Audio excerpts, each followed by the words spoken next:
Yeah,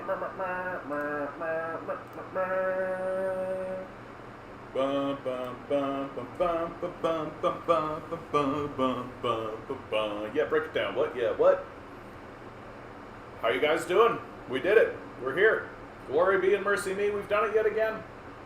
We made it to another day of streaming. Oh, today it's going to be all climate change, man. Like, sorry if the audio is a bit hissy. Sorry if it's going a bit like to you. Oh, and you know what? I didn't even get myself set up properly. You probably want me to do that so that you can... Oh, and I did that. Isn't this fun? Isn't this fun? Behind the scenes catastrophe. There you go. We did it. Here we are. Oh my god. Oh my god. I'm pissed off today, man. I'm pissed off today. And I'm pissed off because our worthless, pathetic, useless, ridiculous, psychopathic, moronic leadership, including every political party and every politician within the political parties, are worthless frauds and total liars. Justin Trudeau, straight up, making this kind of moronic, idiotic... Look at this Dumb and Dumber moron with his stupid, idiotic haircut and his just swaggering around like the loser he is. Like, literally trying to convince us that he gives a shit about climate change at all, when Canada's climate change record under the Trudeau Liberals is the worst in the free world, quote-unquote free world. Worst in the G7. Trudeau's government literally has bought pipelines, literally pushing pipelines through Wet'suwet'en territory. Like, this guy could not be a bigger loser if he tried, right? Could not be a bigger loser if he tried. And all the Liberals are trying to do at this stage in the game is convince us they give a shit. I've been saying it all along, and now it's just getting obvious, right? And the populace is starting to recognize it, right? Like, for God's sakes, we're getting heat warnings expected to exceed 30 degrees Celsius. 30 degrees Celsius where I am right now. Good to see you, Compton. We got, what was one of my favorite ones that I just saw? Do I have it? Yeah. People are starting to confront the Minister of Environment, this total fraud and sellout.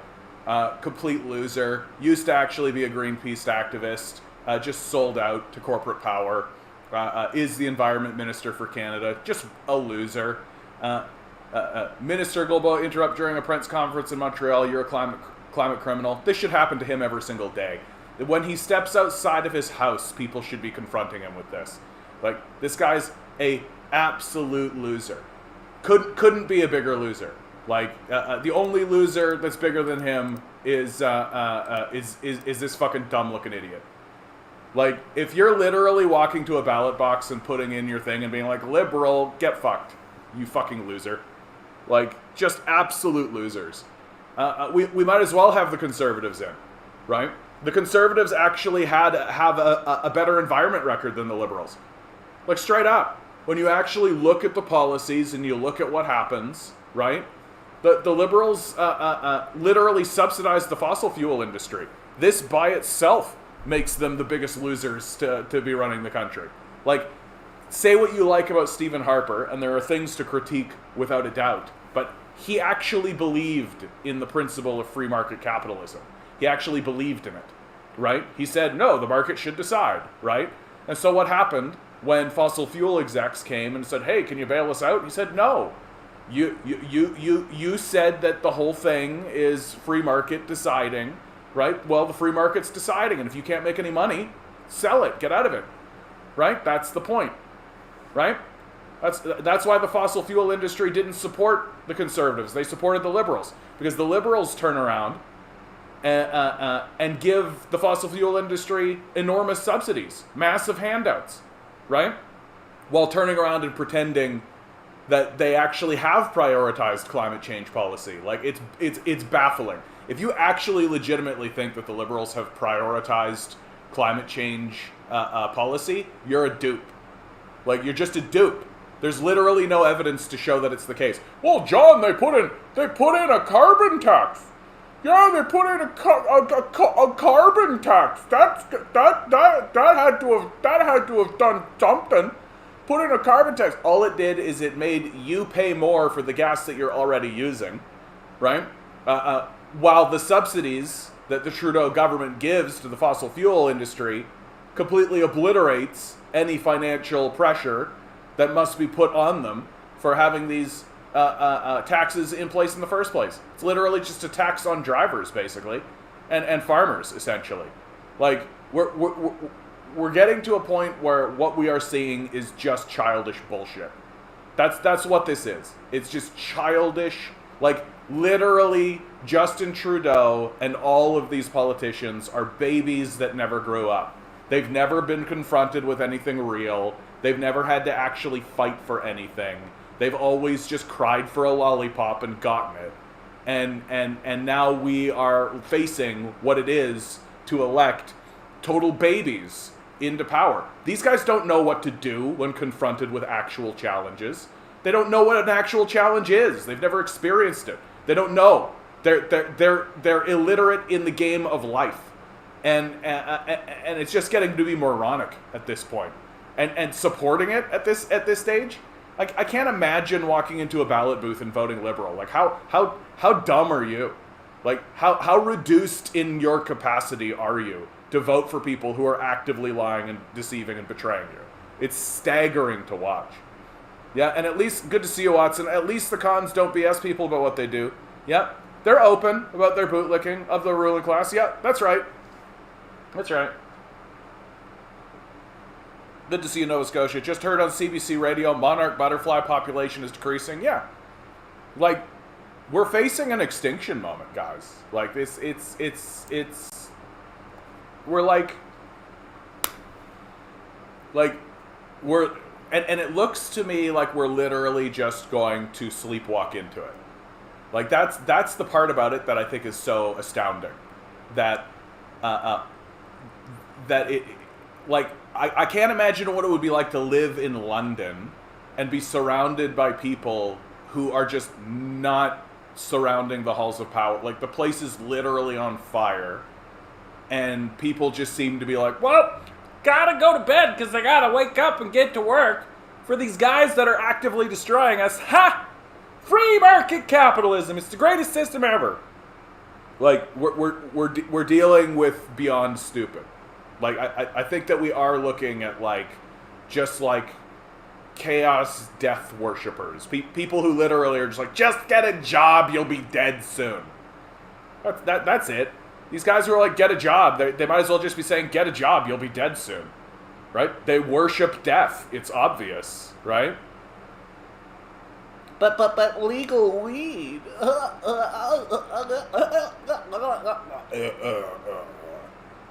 I've discovered paella. Yeah, you've been talking about that. So cheap, so good. I don't believe the food system will be dependable over the next decades. Yeah, I mean, I think that that's accurate.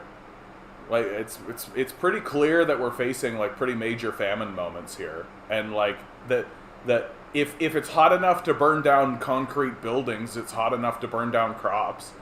You know, like I just like, and we're just so full of shit. Right? Our political class is just so full of shit. And the only explanation that makes any sense, there's two. And I think both are correct to a certain degree. Which is that I think, A, they want it. Like, they've allowed the chaos death instinct to seize hold, and they are longing to die and ascend, right? Like, so you think about, like, your Christian right, like, these guys worship death, right? Go to an actual church service, right? And listen to the songs that they sing, right? It's all about how amazing things are going to be when we die and ascend to heaven. So they worship death. They long for death. They look forward to death. They see this as a testing ground, and that their death will ultimately be this glorious moment when they get to ascend up to Jesus. And so if the place is falling into entropy and dying, then that's a good thing, because that means we all get to go see Jesus soon, right? So there's that side of it, which incidentally I think secularists are just as capable of falling for this kind of thinking. They just don't say we're going to go see Jesus. They have some other thing that they say, right? Like where they view this existence as a burden, and we'll be free of it after we die. And so there's this, and then I think there's the other side of it, where I just think these people have baby brains. Like I really think that they aren't any farther than like if Daddy Moneybags says good, then good. Like I really think that's as far as it is. Like that he has all the money, and money's good, and so if money said good, then good. And I really think like Justin Trudeau's like big success as a political leader is that he's able to take this babyish brain that obviously exists inside of him and articulate things to make it sound like he's intelligent.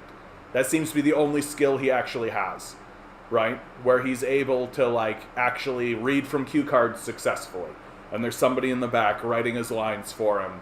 But everybody's just as stupid as they can be, right? What's stupider than this?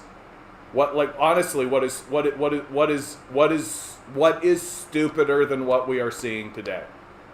Like, I can't think of anything stupider than this. Peterson rules. Yeah. Climate is you can't say anything about climate because climate is everything. And, it's so difficult, so you can't even be bothered to learn anything about it. Fucking schizophrenic, doesn't even read his own literature. In Spain, they make 2-meter paellas for community days, good for social health. Oh, dude, I could go for that. I've been, like, really, really cutting down on my grocery bill. Like, just today I was like, man, maybe I'll order a pizza, do myself a favor. And then I just think to myself, like, nah, that's like $20. Nah. I'm essentially eating, like, mashed potatoes at this stage. Because it's like, you know, like, money's tight, and I'm not investing any time or money into this failed system, like this fucking apocalyptic death cult that's obviously working to destroy all human life. Like, why would I spend any amount of time trying to what are we building? What are we doing? What are we creating here? Like, it's so obvious that we have affronted the earth itself.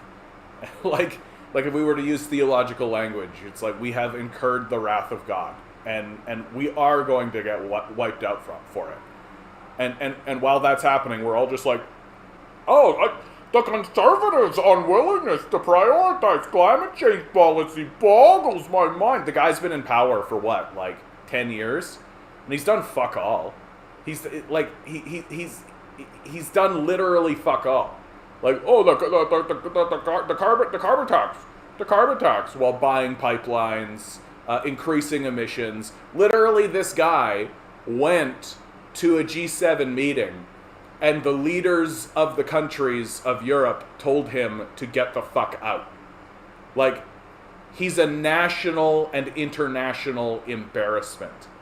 Like, if this guy stands up, the only thing he should hear is resounding boos. That's all he should hear when he goes anywhere, ever. The fact that anybody likes this guy just tells you how gullible a people we are. It's shocking. Like, and it's not just because he's like a dunder, it's because he's fucking dangerous. Like, literally your children are going to burn to death because of this fucking goober. Like, I wonder what Pierre Trudeau would say to his idiotic son these days. I mean, who knows what he would say, right? Would he confront the fossil fuel industry? Would he be saying, like, oh, hey, we should probably do something about this, right? Probably something along the lines of Buford T. Justice and Smokey and the Bandit. There's no way you could come from my loins. Look, I just think, like, Trudeau, in my view, is just, like, a dumb goober who's happy to be the prime minister. That's it.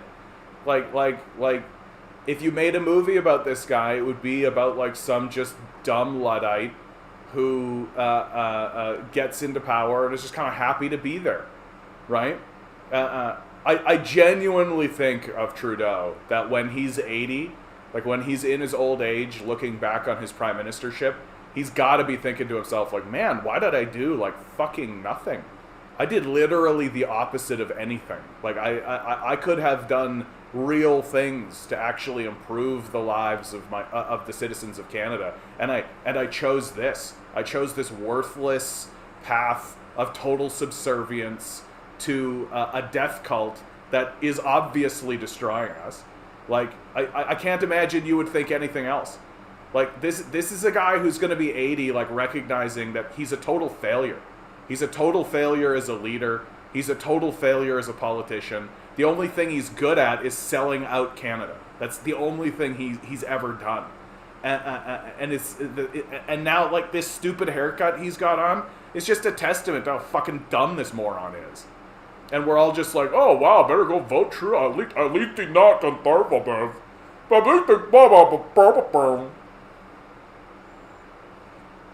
Trudeau Sr. at least had some idea how the levers of power work. Well, and at least had some balls to actually do something.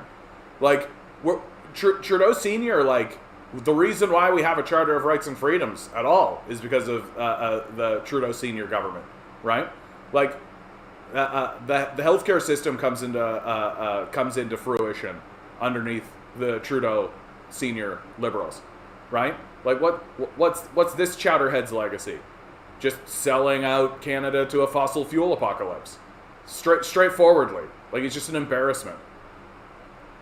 He's like a Canadian version of Chauncey Gardner in Being There. Look it up. Peter Sellers' last film. It's a good one. All right. No, it's just, like, when I look at this guy, I think about Blackadder, right? Hugh Laurie's character in Blackadder when he's the prince, right? Just a poncy, dumb idiot who everybody around knows is a moron, right? And yet he's the prince. Like, I don't know how you look at what's going on around you and think you're doing a good job. Right? And the Liberals, like, as official policy at this point, are outright saying, we need to balance economy and climate change. What they're really saying is we need to make sure that the rich stay rich, and we don't really care if the poor get burnt to death in a climate change apocalypse. So, like, the real question is, are they doing it on purpose? Like, that's the real question. Like, are they doing it on purpose? Like, I'm not asking that rhetorically. Like, to what degree do we think that these politicians get together and actually believe that what they're doing is correct to do? That they are actually doing it on purpose?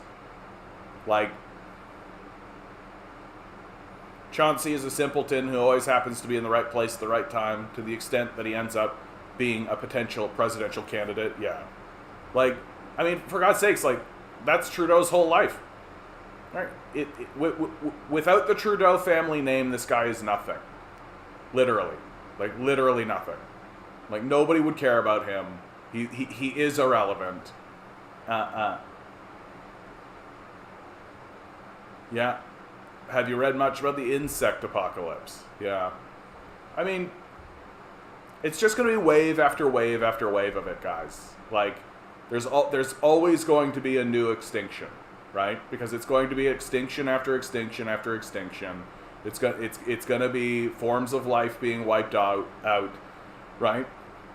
Like, we're literally going to retreat into bunkers and eat, like, gruel and shit. Like, it's just going to be dumb. Like, it's going to be dumb as shit what happens in this country. Meanwhile, the Americans are collapsing into their civil war, right? And we're all just like, normal society. It makes these people walking around talking about being the great defenders of Western civilization, like, it's pretty obvious that these guys are fascists. Like, the idea that you're defending Western civilization as it creates an apocalypse. Like, really think about how fucking dumb you have to be, or how ridiculous you have to be. Maybe Fukuyama was right. It's the end of history, and everything else for that matter. Yeah, we'll see. Christopher, good to see you. My view is that it's as dumb as it can possibly be. Like, it doesn't need to go down like this. Like, that's the thing that I think is so absurd, right? It literally doesn't need to go down like this. That there are obvious things that we could clearly do, right? We could keep everybody home, right? We could literally stop selling gas to the public. Ensure that they stay home. Ensure that everybody's got shelter. Ensure that you bring food to people, right? You ground all of these private jets and these super yachts. You start arresting people for polluting, right? Not fining them, arresting them. Like, there are serious things that we could actually do, but we're not going to do any of that because we got fucking Chauncey in charge, right? Just some loser, pompous moron who doesn't know anything. And we're doing everything we can to protect a system that there. CR, do you think there aren't going to be riots this way? No, we're already getting riots. The riots are already coming, dude. We're already getting the riots. Like that. So the question is, can we save the place or not? So if your commentary is there will be riots, yeah, of course. What, you think there's not going to be food riots? You think that as climate change starts burning down cities, there aren't going to be riots? So the question is, if at the end of those riots, do we have a civilization or not? Yeah, that's fine. At the end of it, do we have a civilization or not? Because right now we don't. Right now our cities burn down, we get mass famines, right? We get the breakdown. Okay. Like, of course there are not people on board. There are fascists in the conversation. There are people who literally think that this is fine, what we're doing. Like, there are deluded children in the conversation, obviously.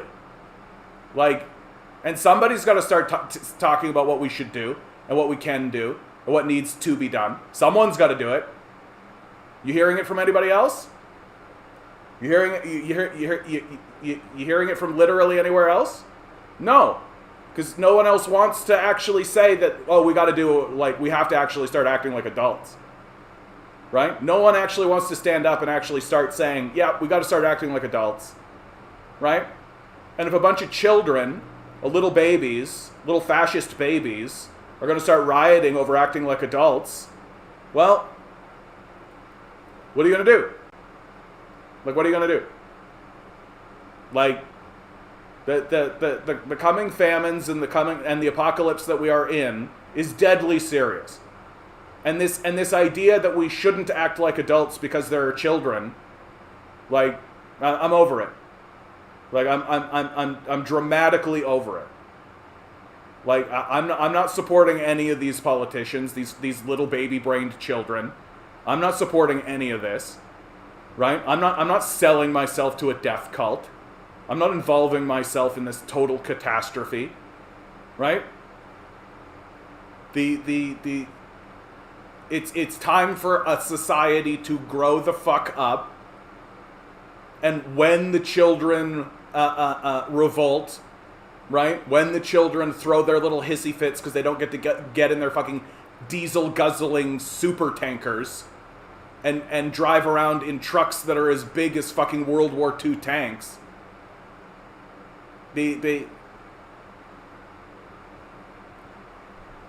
But the majority of the, I don't disagree with you, but the majority of the population is ready to do what you're saying. Not ready to do what you're saying. Well, then they die. Then they die, CR Strifey.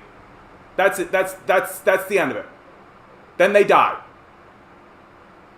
Like, time for us to grow up. Then they die.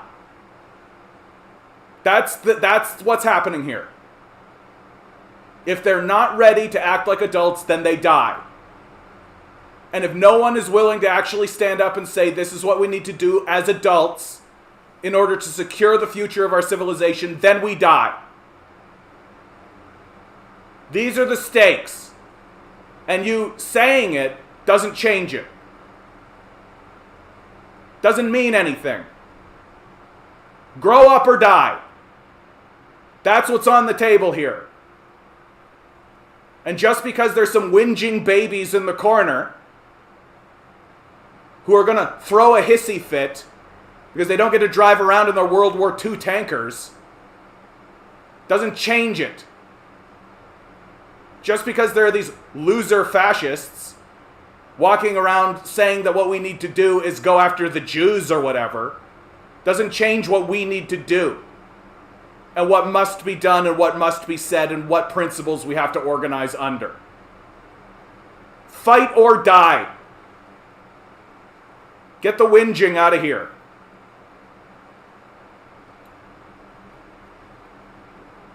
Seems most people don't have the stomach for killing starving people.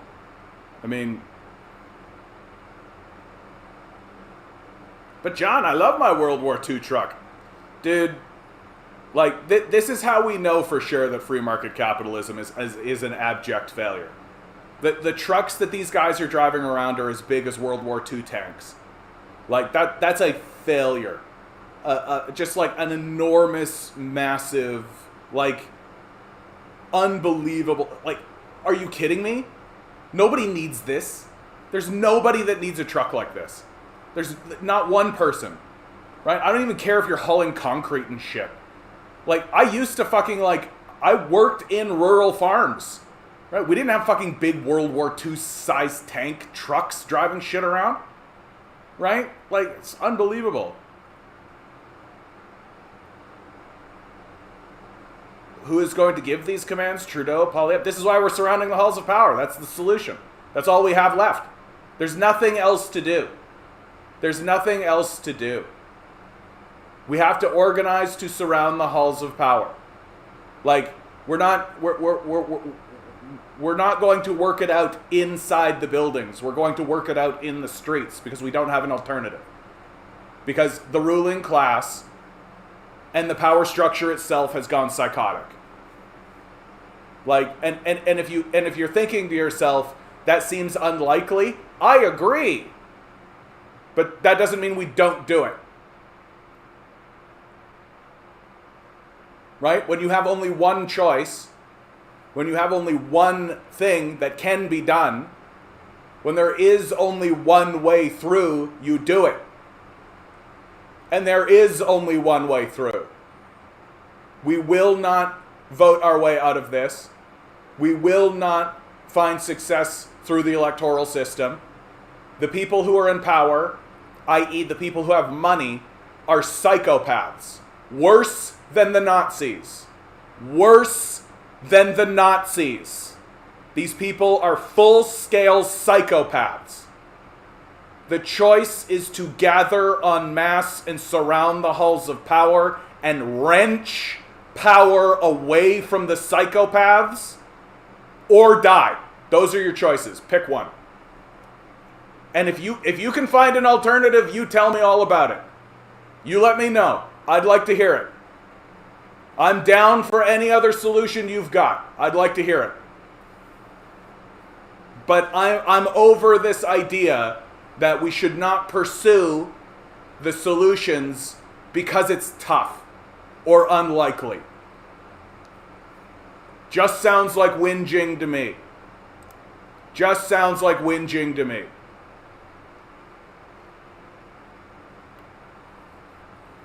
If there's only one solution, do it the best you can.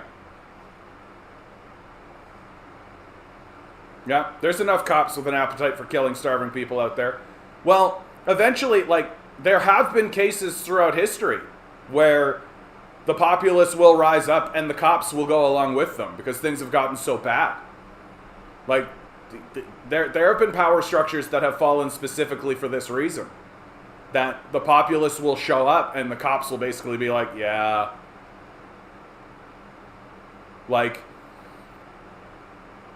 and again, like, oh no, a cop killed you instead of the wildfire. I got to tell you guys, like, I know that there are people out there like being like, "Oh man, the cops." Oh god. Well, what do you think you think the wildfire is going to give a fuck? What, you think the famine's going to give a fuck? You think the overwhelming heat is going to give a fuck? I say that the people who the cops kill get out easy. I think that if we gather en masse and the cops start shooting people, the people who die get out easy. Like, they don't have to face this fucking apocalypse. They die as heroes and martyrs. Like, I think they get off pretty fucking easy, if you ask me. Telling people they can't live life as they normally would is going to appear tyrannical unless they're 100% convinced there's no alternative. Then they die. Like, stop fucking saying this shit in the chat, dude. I don't care. I do not give a fuck at all. 0% giving a fucks of any of this. Then they die. Climate change will destroy this place. The fires that are coming do not give a fuck what you think. They don't care about any of this shit. You want to know what's 100% convincing? Your city burning down. Going to the grocery store and not being able to get food. That's pretty fucking convincing. Like, I don't need this like whinging in the chat. Like, I don't, because that's all this is. All you're doing is shuffling your feet and saying, "Oh well, you know, oh, well, you're gonna alienate people," and fuck off. Like, fuck off with that talk. It's fucking just childish. I don't fucking need it.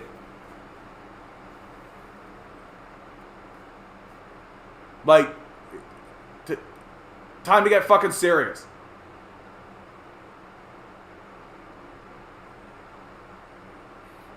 Nature is already pretty crazy. It's hard to get people to realize that all the wildfires, floods, etc. are caused by climate change. Well, especially when we've got like a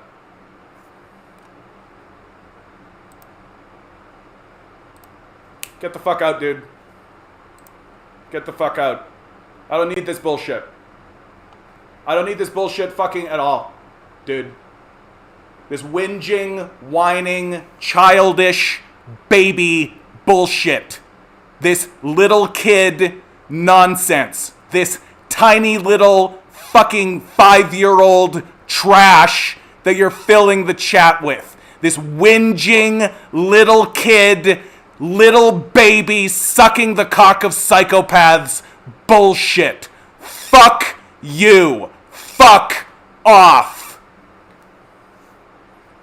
You're getting a time out like a little baby because you're crying like a little baby in the chat. And if you keep it up, you're gone forever. Fuck you, little baby. Grow up. Stop crying.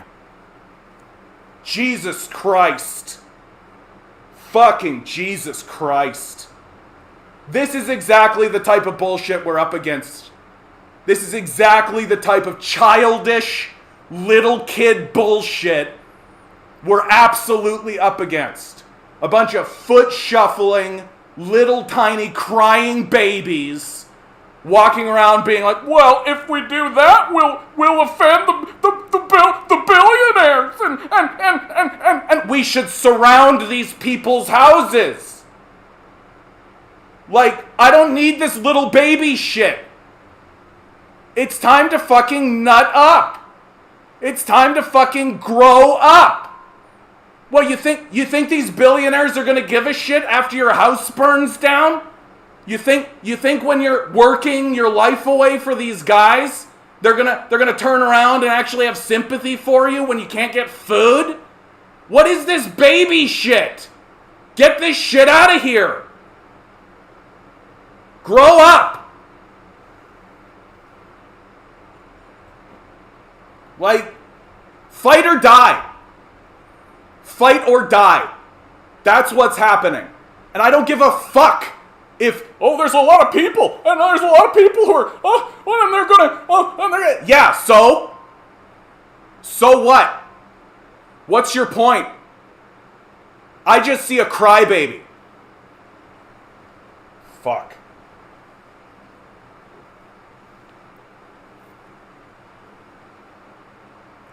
Yeah, I was fine with that before. CR Strifey's been around for a while. I was fine with that shit before. Because, like, we should have those conversations. And it's fine to ask those questions. But that's not what this is. This is just cowardice. That's what this is. This is just fucking cowardice. Like, CR Strifey's not coming to these protests. He's not coming out to this shit. He's just gonna sit back and watch as the apocalypse happens. Crying because there's not enough people who are gonna turn around and, Yeah, okay. Jesus fucking Christ, man. I'm mad. I'm fucking mad. Here, eat an ad. Fuck, man. Fuck, man.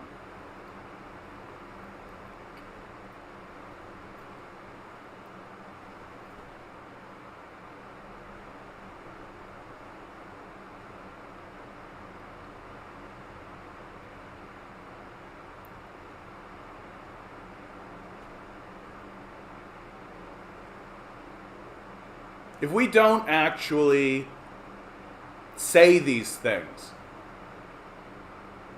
like, if we don't actually say these things, then the only alternative the populace will have is fascism. That the fascists are talking. The fascists are getting their points said. The fascists are mainstream. The fascists are gaining power. The fascists are where the populace will go if no one stands up and offers any alternative whatsoever. And the idea that we shouldn't talk this way because, well, then we're ceding all the territory to the fascists. Then straight up, we might as well just fucking go and suicide right now. Like, straight up, we might as well just go find the noose, hang yourself right now. Because if you're not going to talk this way, then the fascists basically win. And the whole thing becomes like an eco-fascism situation. That's what we're facing. Like, oh no, it's hard. Yeah.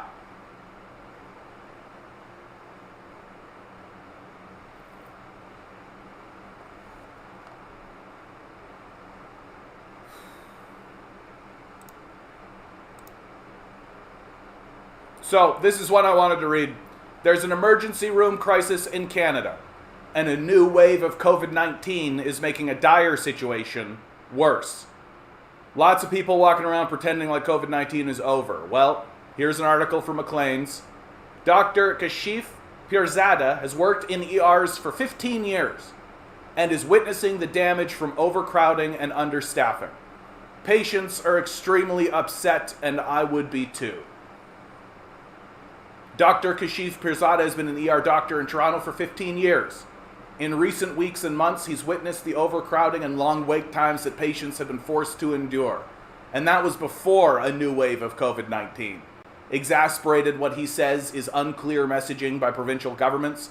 He warns that COVID-19 is far from over, and hospital emergency rooms all over the country are bearing the brunt of the crisis. This is his story. Believe it or not, I got into emergency medicine because I watched the show ER in high school. The idea of being someone who could make a difference in a critical scenario, to help people every single day you come into work, was really appealing to me. And that's what keeps me coming back, despite all the problems we're experiencing. Right now, ERs are dangerously overcrowded. Every evening, I face people who have been waiting for 6 to 8 hours and have to simultaneously assuage their anger with the failure of the system and fix their problem. Being constantly on the defensive, trying to explain what's happening, is profoundly demoralizing. It's not unusual to come into a shift these days and see that you're down 1/3 of your usual staffing complement. That means you can't staff the beds you have, and you see more and more patients in fewer spaces. When a wave happens, like right now, it starts knocking people out for sickness. They're off for 7 to 10 days with symptoms. And then you cross your fingers, wondering who's going to get long-term symptoms after that.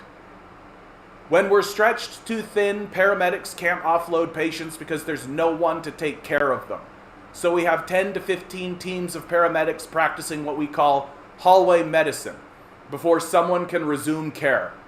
So you have basically a huge chunk of your active EMS staff sitting in a hallway in the hospital. The other thing that people wait much longer to get help. When the patients do get to us, they're understandably very upset. I can't blame them. But we take the brunt of their feelings, and that leads to people burning out and wanting to leave the field. So all of it comes together into a perfect storm. There's real moral injury from watching a system fail and collapse when more could be done to shore it up. The system has never been the greatest with ER and specialist wait times, but it's significantly worse now. I recently saw someone who had a brain hemorrhage and needed surgery. Since we don't do brain surgery at that particular hospital, usually we would quickly send them to a neighboring hospital with an escort of our own staff. This time, we just didn't have any staff to spare. We had to wait for a special team to do the transfer. They were delayed too. So the person ended up waiting to get an urgent surgery. A few years ago, they wouldn't have waited at all. This kind of thing is happening more and more. And not only are patients waiting, they're waiting to see someone who's already overworked that day. I saw somebody with a kidney stone last week. That is an excruciating condition. If we had more staff, we usually try to pick out these people, give them pain medication right away, and line them up for a scan to find out where the kidney stone is. One patient waited for about 8 hours before getting any pain medication. They were extremely upset, and I would have been too. The problem is being exacerbated by a resurgence of COVID cases. It's become obvious that COVID, unfortunately, didn't end like we thought it would. It's continuously mutating and trying to evade vaccines and our immunity, and we're seeing the evidence of that in the hospitals. It's important to stress that vaccines are still preventing serious illness in most cases, but because we keep having waves, our healthcare system is under enormous strain. We test for COVID all the time, and up until 2 weeks ago, almost all of the tests I'd send back out came back negative. But in the last 2 weeks, I started seeing a major uptake in COVID cases, especially with very young and elderly patients. It's causing a serious increase in patient volume and major delays in the emergency rooms. The first COVID case I saw in the most recent wave was a woman in her 60s. She was triple vaccinated and didn't present any respiratory symptoms. She had been nauseous for a week, and nobody knew why she wasn't eating or drinking. Her blood work was a mess. She had inflammation all over her body, and then our COVID test came back positive. We had to admit her to the hospital and start on antivirals, steroids, and other medications that we give people with severe COVID to take down inflammation. That symptom pattern has held true with many other new COVID cases, which indicates that the new subvariant, Omicron BA.5, is different than the previous ones. Some people will present with just weakness, others with headaches, neck pain, and vomiting. Another case I saw was a woman with a joint condition that had been stable for 10 years. She came into the ER with COVID and a huge infection in one of her joints. COVID seemed to be the catalyst. Viral infections weakening you and leading to other infections is a well-known phenomenon. Not only are we seeing an uptick in COVID cases, but we have a reduced capacity for dealing with them.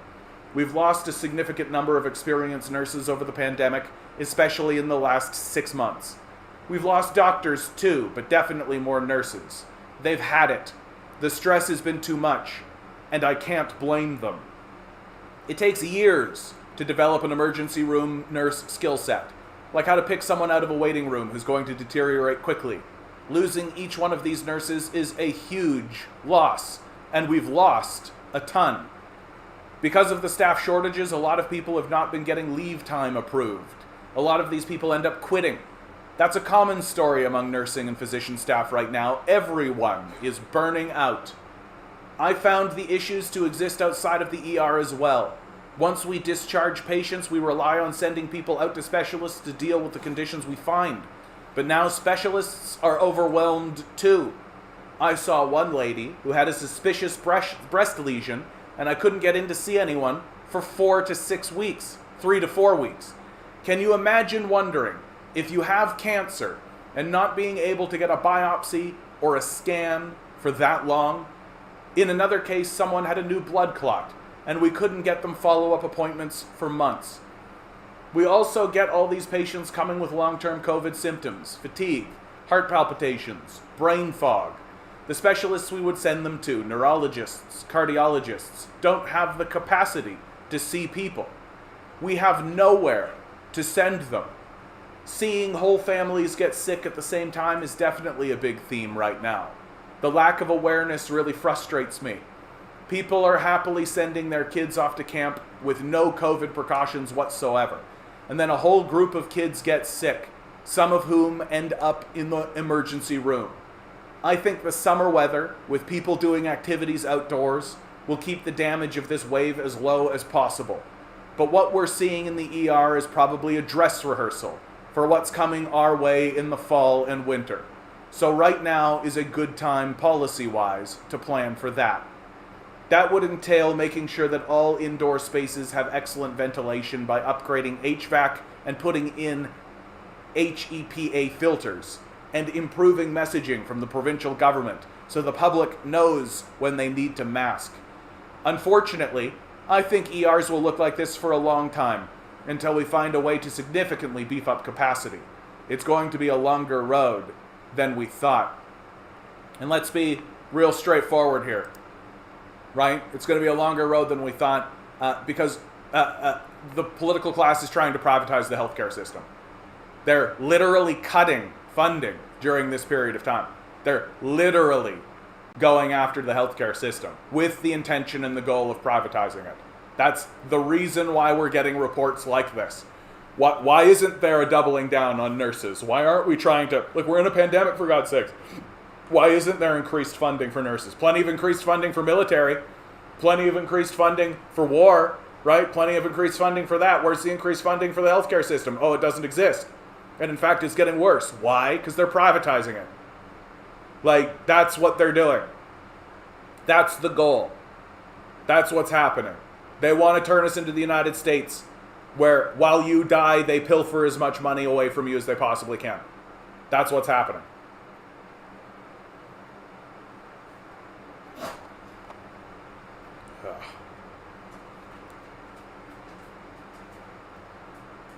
Remember when Doug said he was going to end hallway medicine? Yeah? They all say that. They all say that. Like, this is why Pierre Poilievre is going to be the leader of the country. Because he's figured out that if you want people to vote for you, all you have to do is lie. Right? Like, C.R. Strifey's right about one thing, right? The populace is gullible. They're not ready for the truth. They're not ready to face any of this shit. Right? Which is why I say over and over again, like, we don't need to convince them. Right? We need to organize and we need to sound the way we sound so that when capitalism finally convinces them, they have somewhere else to go than the fascists. That's what we're doing here. Yeah, this is what it was like at my work. This is war conditions and no one except me was admitting it at my work. Yeah, that's why we need a war economy. This free market capitalist idea is a joke, right? It's a cruel and pathetic joke at this point, and the people who are still buying into it are either dupes or just straight up evil. Capitalism is a fail, defeated by a tiny virus. Yeah. I miss C.R. Strifey said. And you know what? Here's the thing about C.R. Strifey. C.R. Strifey, I hope you're still in the chat, dude. I hope you're still here. I like you. I do. I don't mind when you get talking to me about communism or any of this kind of stuff. I don't mind having those kinds of conversations. But when it comes to climate change, like, no, it's over, man. Like, it's over. Right? It really is my way or the highway. Like, we're not solving the problem. Like, it's fight or die. It's fucking fight or die. Like,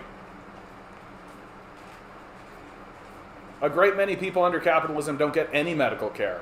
Months of wait, try infinite wait times, yeah? He was playing a very convincing devil's advocate, and John was not having it. Well, it's not a devil's advocate. It's not devil's advocate. It's whinging is all it is. Like, I'm not. I'm tired of this baby brain shit. Winter is coming. Dum bum bum bum bum bum bum bum bum bum. This article is just a repeat of what I saw. I was surrounded by death. We all were. Yep. And it's going to get crazier. It's going to get even worse. In most parts of the world, it's easier to get an American cruise missile dropped on your family than a CAT scan. Yeah, no shit. This ruling class has bought into the drivel from the Barrington Declaration and subordinated everything about this virus to the whims of capital, yeah. And you're right, John. The ruling class is Trojan horsing the effects of the virus to end up with a private healthcare plan. Of course.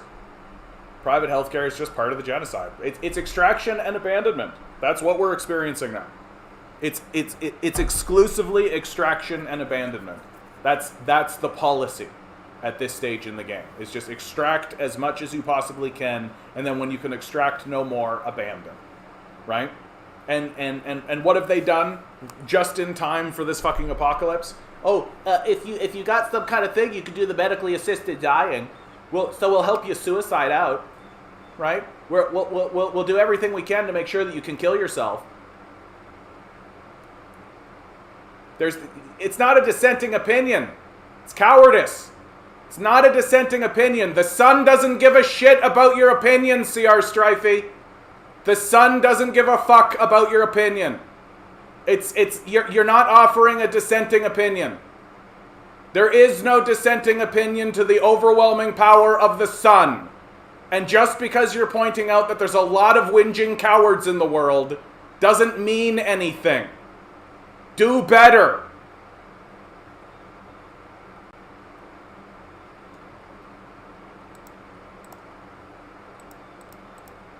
Ugh. Like, I'm blown away I'm getting pushback on this. Like, I'm blown away that I'm getting pushback on this. The sun does not care what you think. You cannot negotiate with the sun. And just because there's people who think they can negotiate with the sun doesn't mean a goddamned thing. The sun is going to win.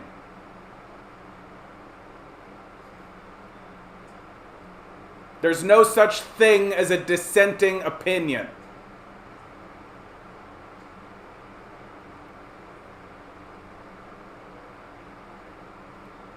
Hey, Anemone, how you doing? CR Strifey, God bless his heart. I gotta tell you, CR, I really am letting you have it, man. I'm really letting you have it, so good for you for staying. I actually admire that. I gotta tell you, I do. I admire that. Lots of people would have already left. Lots of people would have already left and bailed. And just said a whole bunch of shit. You're keeping your cool, dude. I appreciate it. I do. I admire it. But I feel like you're trying to talk your way out of it. And not with me. I feel like you're trying to talk your way. Yeah, that's what it is. Right. Okay. No, I figured it out. I got it. Okay. I figured it out.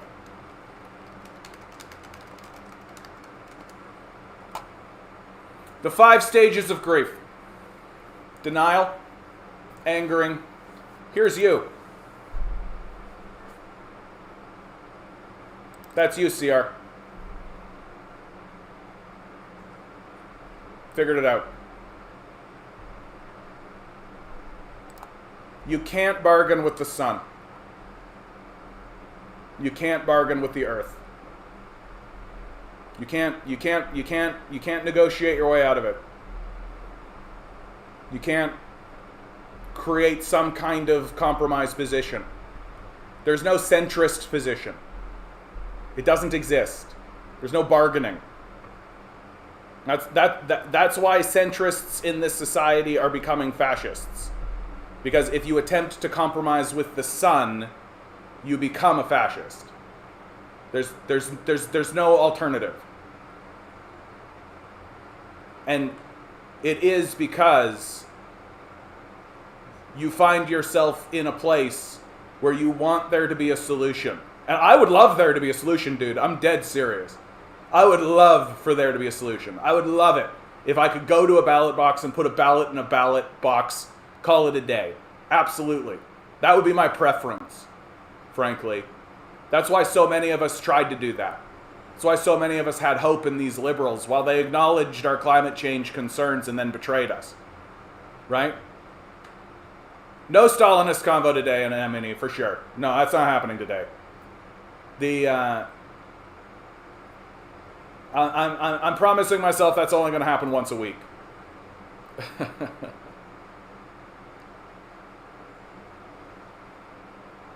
But you're bargaining. Because you're grieving. We're all grieving. And I'm going to admit it right now, I'm angry. The anger is winning today for me. For sure. For sure. But we're all here and we're grieving. I think that's what draws people here and what keeps people here. And if you're still in the chat, CR, really, like, I admire your persistence, your desire to push back. I don't hold it against you, but you're grieving. And I'm looking at somebody who is in the bargaining phase.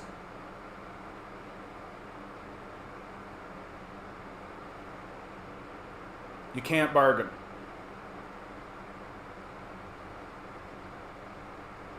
The sun doesn't give a fuck what you think.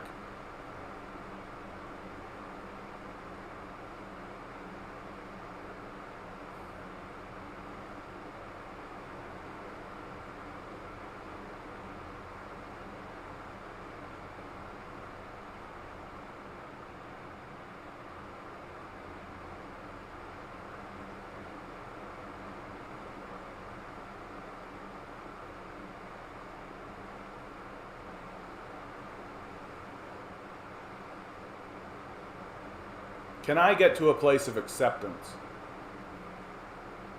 That's a good question.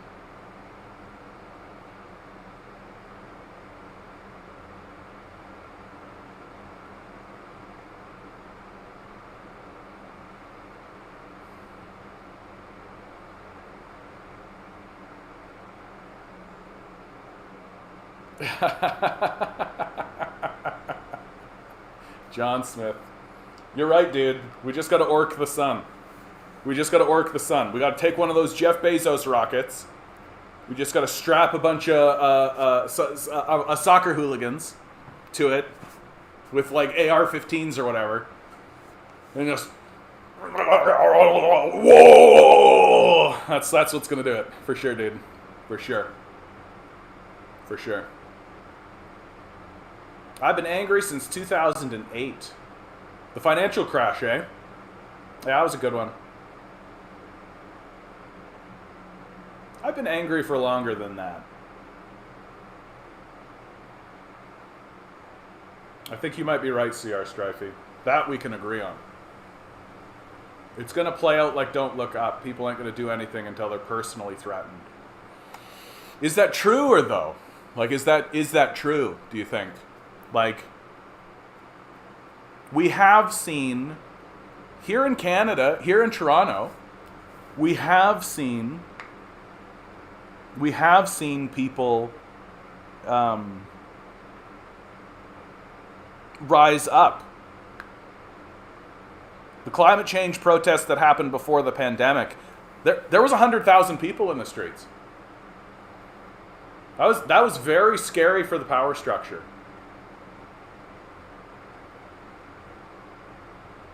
Gordon Fiala. Don't know if I've ever seen you here before. It's not just a death cult. Oh, okay.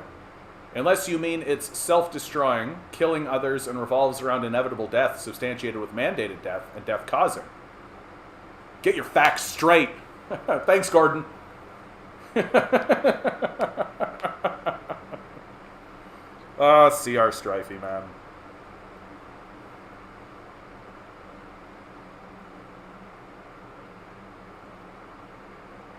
What a journey. What a journey. What a journey.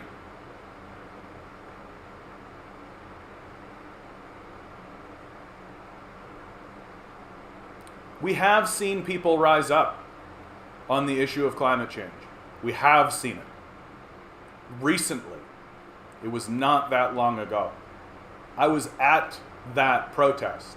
I was there. There was 100,000 people in the streets. And the power structure knows, and knew then, and knows now, that if those people decided to just surround City Hall, what are you supposed to do? What's the political class supposed to do? What's the police supposed to do? What are you supposed to do about that? Like, why do you think they suddenly started say, "Oh, it's a climate emergency. It's a climate emergency. Yeah, we're gonna put in a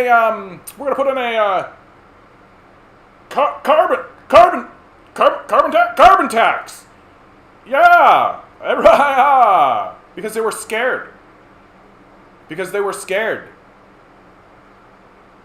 they know what happens if they don't respond to that. It's the only thing they do respond to. We watched it happen. We watched 100,000 people actually stand up and go to City Hall. We've seen it before.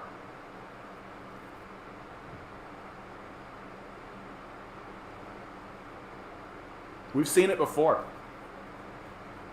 We can see it again. I believe it. That maybe at this exact moment, there is that sense of despair and hopelessness.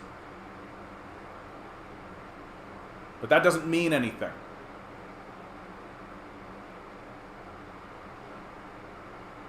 And the people who organize protests and the people who move forward in these protests, I've talked to them and it's the same story again and again and again. They organize a protest, they organize a protest, they organize a protest, they organize a protest.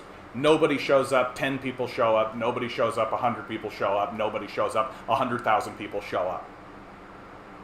And when you ask them, what happened? Like, what made it this time? Their response is, I don't know. Because they don't. That these are literally people who are printing flyers and putting them up and handing out flyers. That's literally what they're doing. There's no other magic secret. There's no other thing.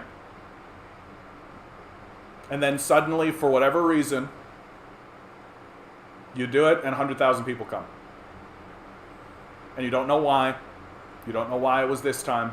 You don't know why it wasn't last year or last month. Like, you don't know, and you'll never know. Because that's not how it works. What matters is that you do it. That someone is setting the date. That someone is saying, this time, this place, come. And I've experienced this firsthand. Sometimes you do it and 100 people come. Sometimes you do it, 10 people come. Sometimes you do it, nobody comes. I've put on a protest and nobody came. That's heartbreaking. That's heartbreaking. That rips your heart out. But sometimes you do it and 100,000 people come. And how do I know? Because I've seen it. And I've spoken to the organizers. And they don't know how it happened. So things might seem bleak. Things might seem like there's no movement. Things might seem calcified and that people are in despair and filled with anxiety and depression. That doesn't matter. That doesn't matter. Because all of those people, one day, all at once, are going to look at a poster and say, you're goddamn right. And they're going to come. And how do I know it? Because I've seen it. I've been part of it. I've experienced it. Again and again and again. When the Occupy movement happened, do you think it happened because there was this like big plan? No. It happened because it happened. Because that was the time for it to happen. And the energy swept throughout the nation. Throughout the world. There's no explanation for it.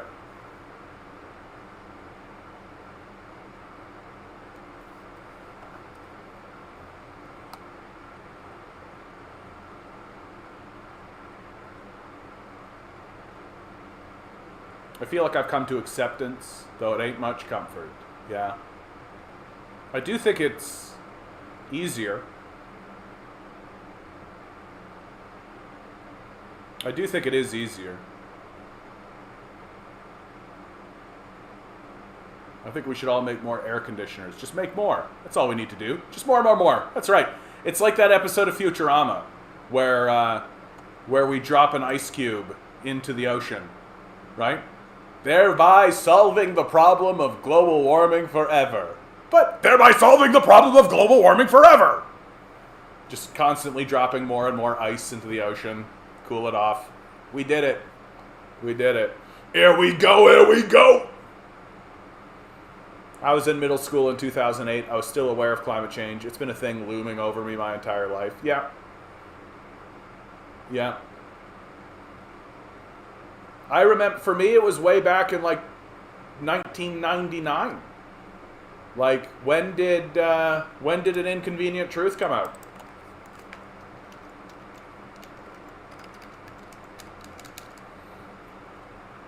Oh, come on. Oh, no, Inconvenient Truth. Really? No way. 2006? That seems wrong. That seems super wrong. I feel like I watched An Inconvenient Truth in high school. And high school for me was the 90s. What the fuck? Memory.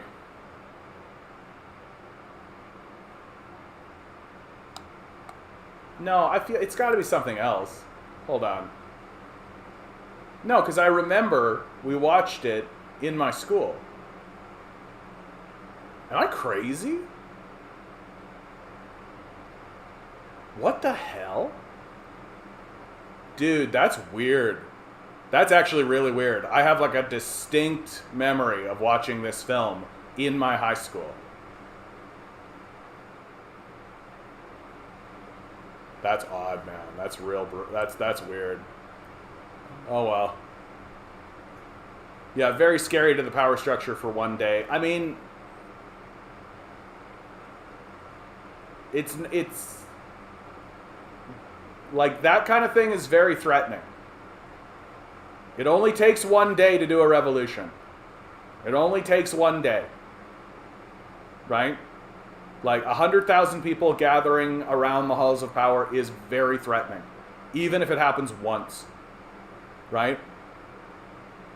If you can create a sustained movement. Like, I actually genuinely believe that, like, the number one failing of the Occupy movement was that they weren't at the White House. That they weren't at City Hall. Like really. Like, the fact that they picked Wall Street. While I think it had cultural significance, it was like a moment when we all kind of acknowledged where the power actually is, right? That's kind of the statement that people make. But in terms of actually like pushing anything or getting anything done, right? They needed to be at the White House. They need, like, the politicians are cowards, right? Like, the Wall Street people didn't give a fuck. They're psychos. They don't care, right? Politicians are cowards. I feel even worse for the younger generations. Their lives are arguably worse because of climate. It's not even arguable. It's not arguable. Like, their lives are worse and will be worse, significantly worse. Living the length of people's lives, how long people live. There's a phrase for this, but it's in decline. Right? Like, their lives are going to be worse. The G20 or G8 stuff in 10, that got a little wild. Yeah, that's right. That did get a little wild, man. There were some straight up, like, we're finding caches of weapons and shit happening during the G20 summit. Why did they have that summit in Toronto, dude? Like, it was so obviously Harper just saying fuck you, right? It was so obvious. They could have had that summit in, like, Thompson. They could have had that summit anywhere. They didn't need to have it in fucking Toronto. Like, what the fuck? Like, that's how you know that, like, Stephen Harper is still, like, a petty sort of a person. That, like, he did this enormous clusterfuck to fuck with the people of Toronto, and it worked. I think most people will be misdirected when they try and help with anything to do with climate change. They're incredibly ineffective ever since I've been alive, and I don't expect things to change. I mean, I am seeing things like a lot of Gen Zer types. Like, a big reason why you're seeing a lot of places be like, oh, we can't find any work, is because Gen Z is literally not going to go work for them. And they're trying to find jobs that allow them to combat climate change.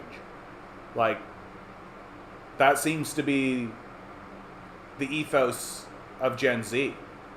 That is to actually attempt, just literally use your labor as a way to fight back.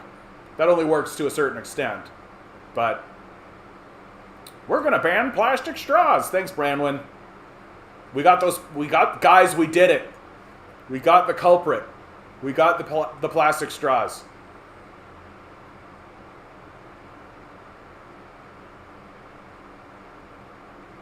Last night, my bike ride from the work in the middle of the night felt hotter than the day. Yeah. Joke's on you. I got one of those metal straws I can stab a person in the eye with. Yeah, the true solution. Too many distractions for the ordinary person. We need to boycott and block people from going to the movie theaters, bars, clubs. We need to show tough love. I don't know. I don't really have a problem with any of that. Like,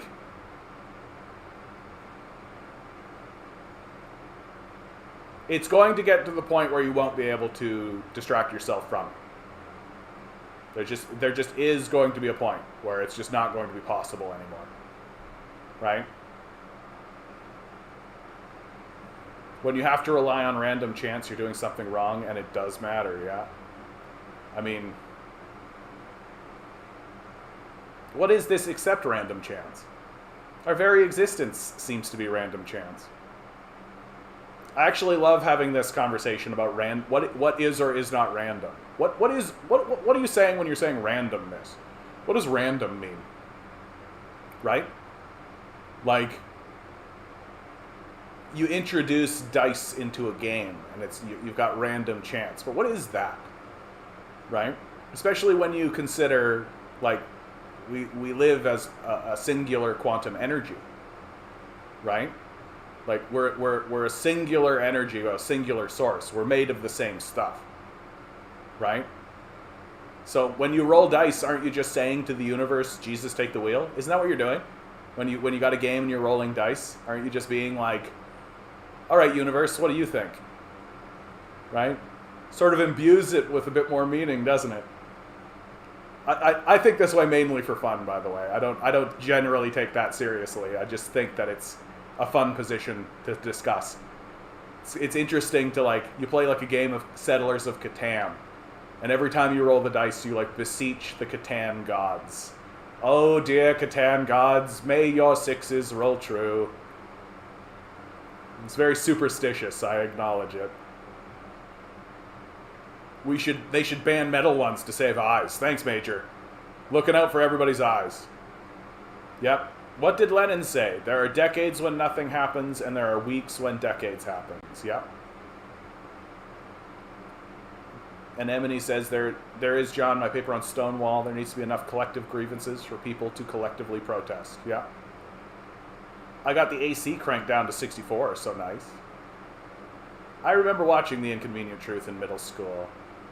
Yeah, the Mandela effect. It's this Mandela effect thing, which incidentally, I don't buy into this Mandela effect thing at all. For those of you who don't know, the Mandela effect is the idea that something changed, right? That there has been a change from one thing into another, that we remember things differently. The truth is that people's memories are bad, right? That our memories are not actually that Like, we pretend as though there's like a concrete vice sort of thing that happens, but that's not right. Like, thoughts and things and get merged and amalgamated, right? We change our life story as we move along, right? The actual going on of the event, as we move further and further away from it, gets fuzzy and fades out. And so we tend to just make errors. And so we point out the Mandela effect, but yeah, like your brain is going to make small errors, right? And is going to shift and change. I don't really buy into this Mandela effect thing. Although if I found out that it was true, I'd be like, huh, awesome, okay. The idea that like we're like there's like an alternate reality or something, or like an alternate dimension that we can actually pass through. And when we pass through to that alternate dimension, because it's ruddered up right up against our dimension, it changes things in small, almost insignificant ways, which actually makes sense to me. Like it's a theory that I actually like, the multiverse theory, right? That if we are this universe and there's a universe that's right beside us, well, the things that would be different between this universe and the universe that's beside us would be imperceptibly and irrelevantly small. Like, it doesn't matter if it's Berenstein or Berenstain, right? Like, it doesn't matter, right? It doesn't change the fact that the books exist. It doesn't mean anything, right? So, but when it comes to this one, where I like have a distinct memory of watching An Inconvenient Truth when I was in high school, which was still like 1999, and the reason why I'm so convinced of that is I remember having a conversation with my English teacher about it, which I've never seen that guy since. Like, since I graduated from high school, I've never seen that guy. So likely what's happened is that we watched some film, or a film, that didn't really matter to me, or maybe did at the time, and I had a conversation with my high school teacher about it. And then later on, I watched Inconvenient Truth, and then I just took the watching of that film and supplanted it onto that other experience, right? That's probably the more likely thing that has happened. Well, thanks, John. You did yell at a stranger on the internet, so maybe a little crazy. All right, bud, I admit it. Oh, hey, we're doing this, eh? Okay, you guys are pushing for it. Here, let me catch up. When was Captain Planet? Captain Planet, he's a hero. I was in middle school 2006, 2008. See, okay. Justin Trudeau was there in the protest and took pictures and stuff. And we were all like, aren't you the Prime Minister? I had this discussion with a fellow worker the other day who was complaining about how younger people don't want to work. I said maybe they've got the right idea and shouldn't have let ourselves get pushed around when we were younger. Yeah, you didn't know how to respond to that. Yeah. It's because look, if you don't have any ideas, then the only ideas that come through your brain are the ideas that persist in the society. So if you don't have any ideas, then get a job sounds like a good idea. Isn't what Gen Z is just this? Yeah, just stop, dude. Just stop. No participation is the way to go. Yeah. That is the thing to do. Okay, here we go. We're doing it.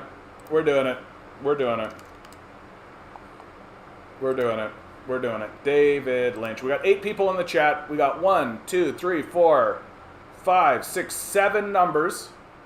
It's pretty good. 8. There we go. I'm still on the 7. So Watson, John.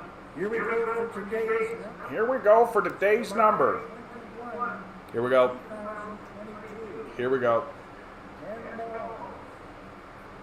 10 balls. Each ball has a number. Here we go. Swirl the numbers. Here we go. Pick a number. Come on, 7. Fuck you. I can't say that because Ligandese, you got it. You got it, bud. We got Ligandese.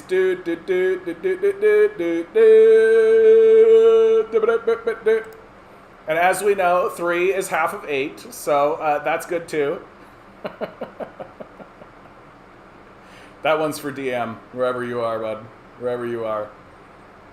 The thing about God is that he's gay. Would you like to explain that? No. Yeah, too bad, Compton. Too bad. Yeah, Lynch. All right, Ligondies. May the esoteric energy of David Lynch carry into your life. May you find something that is confusing but intriguing. And upon unpacking it, may it fill your life with wonder and joy. Oh, did Chris also win? Chris also won. You as well, friend. You as well. Here you go. You're a winner. You're a winner. You. Fantastic. Fantastic. There's more than 8 of you in the chat. This thing's a liar. I looked it up and it was like 8 people in chat. There's there's 30 of you. There's 100 million of you. Fantastic. All right. So sorry to do it to you guys. Ba-ba-da-ba. Ad breaks are fun, eh? Isn't that great? Heat warnings in part of Canada as temperatures expected to exceed 30 degrees Celsius. Environment Canada has issued heat warnings for a number of provinces. Blah. Environment Canada says the humidex values could hit 40. These people need to get totally fucking fucked. They need to get totally fucking fucked. May Ligondies get 100 ping pong balls for his victory. Fantastic. Damn it. Oh well. I'll get you guys. This is the one I really want to read, dude. Like you know that things are getting crazy when they're actually publishing this in CNBC. You're starting to feel a sense of total desperation coming out of a media apparatus that for an entire decade dismissed and downplayed this issue. Right? UN leader warns against climate collective suicide. United Nations Secretary General Antonio Guterres issued a warning to the leaders from 40 nations gathered in Berlin to discuss climate change response measures as part of the Petersburg Climate Dialogue. Half of humanity is in danger zone from flood, droughts, extreme storms, and wildfires. No nation is immune. Yet we continue to feed our fossil fuel addiction, Guterres said in a video message to the assembled leaders on Monday. What troubles me most is that in facing this global crisis, we are failing to work together as a multilateral community. Nations continue to play the blame game instead of taking responsibility for our collective future. We cannot continue this way, Guterres said. We have a choice: collective action or collective suicide.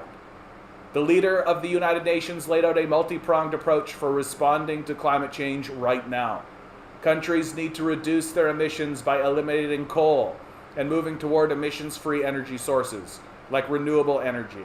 Second, there has to be more focus on adapting safely to the risks.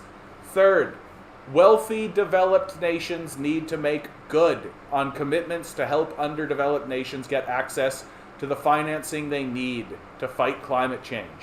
People in Africa, South Asia, and Central and South America are 15 times more likely to die from extreme weather events, Guterres said. This great injustice cannot persist.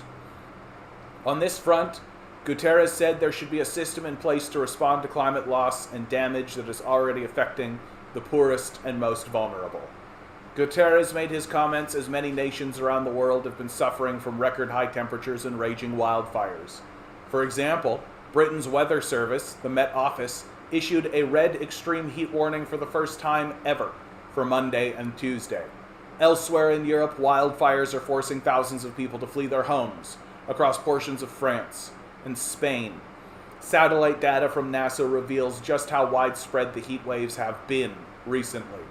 The image embedded below shows the surface air temperature on July 13th and was generated with help from data from the Goddard Earth Observing System. While there is a clear pattern of an atmospheric wave with alarming warm, redder, and cooler, bluer values in different locations, this large area of extreme and record-breaking heat is another clear indicator that emissions of greenhouse gases by human activity are causing weather extremes that impact our living conditions. Stephen Possum, chief of the Global Modeling and Assimilation Office at NASA, Goddard Space Flight Center, said in a written statement published alongside the map. Such extreme heat has direct impacts on human health, as well as having other consequences, including these fires that are occurring now in Europe and Africa, which have been rampant over the past few years in North America, Pawson said.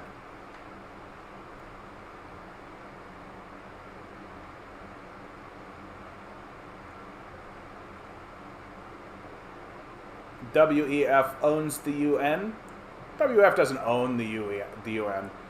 Like this is the thing that I think I'm like, the WEF doesn't really own any of these guys, right? Like, that organization itself is just like a meeting group. It's like a book club for these guys. Like, the WEF doesn't really own any of this stuff. Like, if everybody just bailed on the WEF, like, they don't actually have any, like, tangible authority. Like, what are they going to do? What are they actually going to do? Like, if Justin Trudeau decides to be like, you know what, this WEF, I don't think so. What's going to happen to him? Nothing, right? It's just a meetup group. Like, and they don't own the UN. That's why I feel like all this WEF stuff is so fucking overblown. Like, if it wasn't the WEF, there'd be some other organization, right? And it makes complete sense that the wealthy and powerful get together and have conversations with one another, right? So it doesn't own the UN. But, like, we can have a discussion about the effect of the efficaciousness of the UN. That's a more interesting thing, right? Like, does the UN, how relevant is the UN really?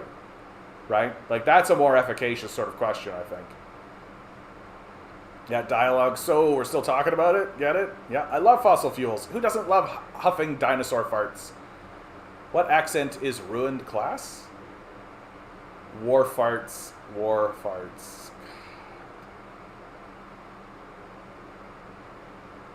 God damn it, dude. Dinosaur farts. WEF are fanatics, I think. Yeah, little more than a meetup group who will abandon their cause. I mean, I have seen some evidence to show that the people who started the WEF were essentially Nazi collaborators and Nazi sympathizers. But at this stage in the game, it's like, who isn't, right? Like, I'm like, okay, so that means they're Westerners, basically. And like, the stuff that they say and the stuff that they admit to one another is psychotic. Like, they say psycho shit all the time. But again, it's like, okay, par for the course. Like, I just don't see them as I don't see them as important as I think people make them out to be. That of course they agree, right? Of course they agree, or of course they exist, I should say. Like, and in many ways, I think that we should be quite thankful that there is an organization like the WEF that is operating in the open the way that they do, right? Because, like, the shit that they say is stuff that you can point to and be like, look, they're psychos, right? But it's not a change. It doesn't like, I don't know. I'm just not like, whoa, WEF, whoa.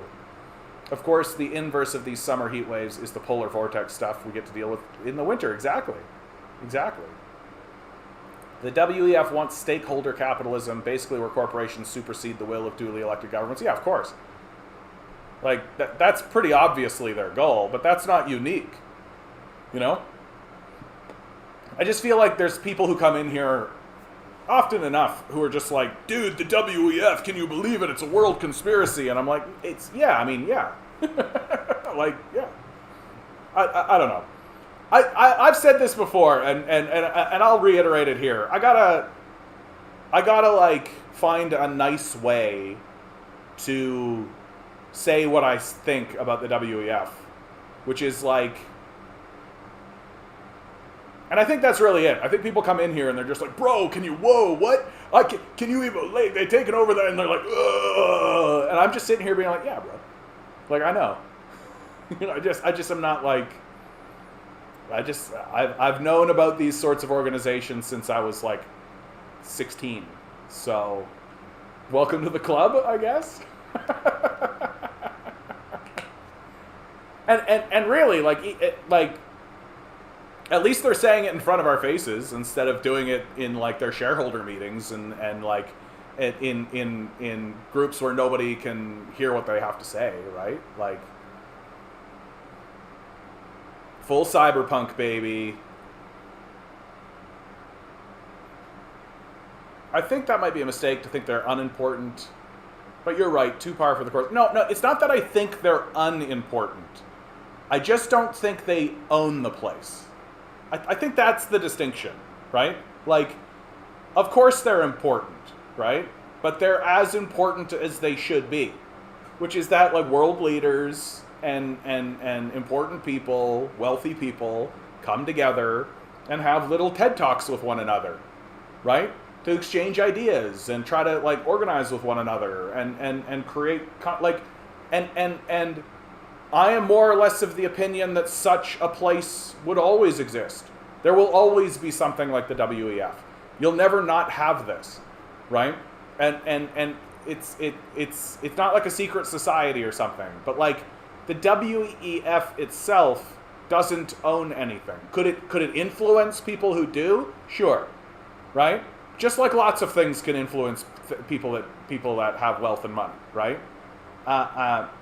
But it itself, I view maybe like not unimportant, but definitely more benign. Like, I'm definitely more like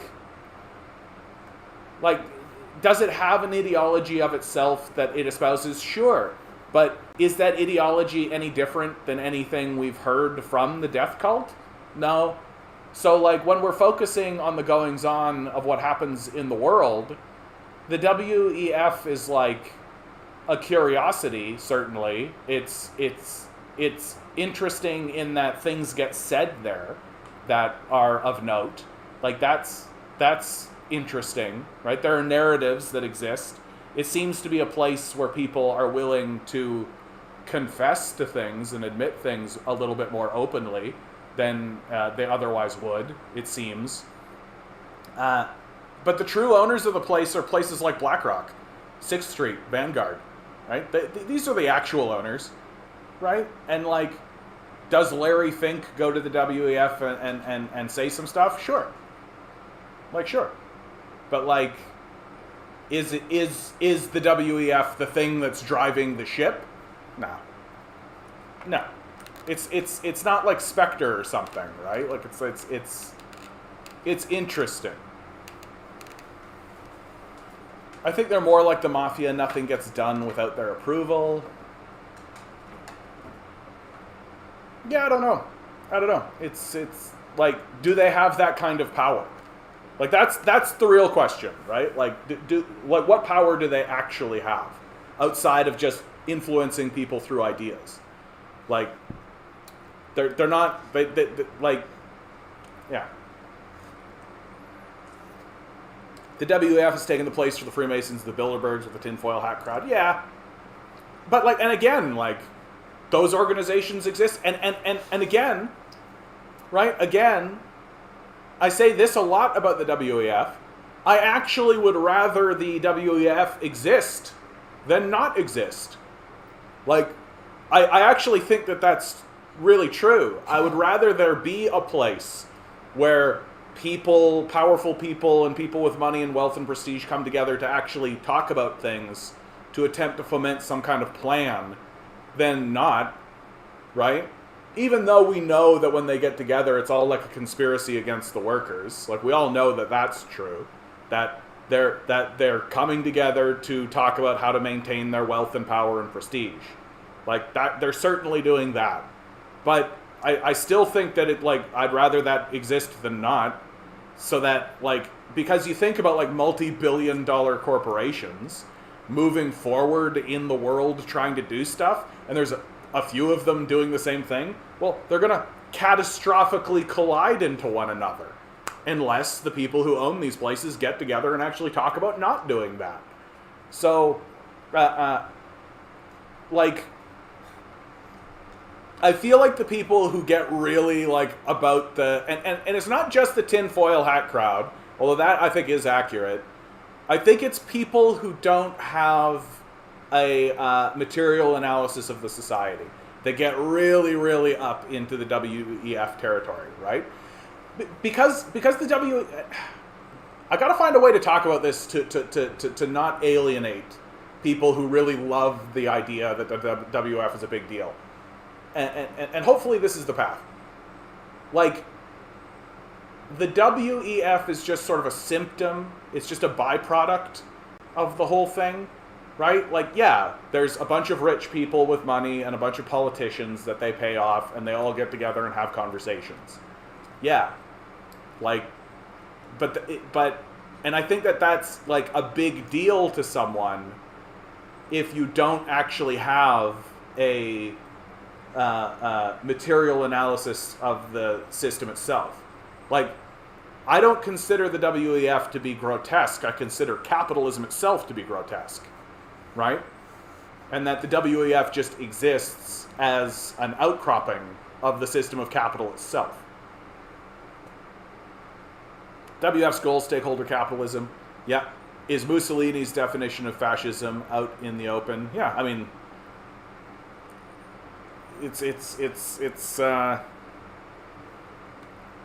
I just guess I'm not shocked by it, I guess. And maybe I should. Maybe I should start faking it. How about we all make a deal, guys? Let's all make a deal right now, okay? If someone new comes into the chat and starts talking about the WEF, let's all pretend like it's a way bigger big deal. Let's do it. And you guys remind me to do that, okay? So that if I start going like, money, right, just be like, John, no, remember the WEF, right? WEF is Spectre, and I'll be like, okay, right, okay, WEF is actually like a way more important and bigger deal than I think it is. Okay. And yeah, like we need a code word. Because I'm not trying to say that the WEF is like unimportant. Let's Casper Van Dien. Subtle, John. Subtle. I like that. Yeah, that'll definitely. We'll all just be like, Casper Van Dien, right? We're gonna Casper in this conversation. Fascism should more appropriately be called corporatism, as it is the merger of state and corporate power. In fact, it's carrying that definition further on a global scale. I just think that like that's happening anyway. You know what I mean? Like, I feel like that would be happening with or without the WEF. That the fact that they're getting together and like having a little huddle and being like,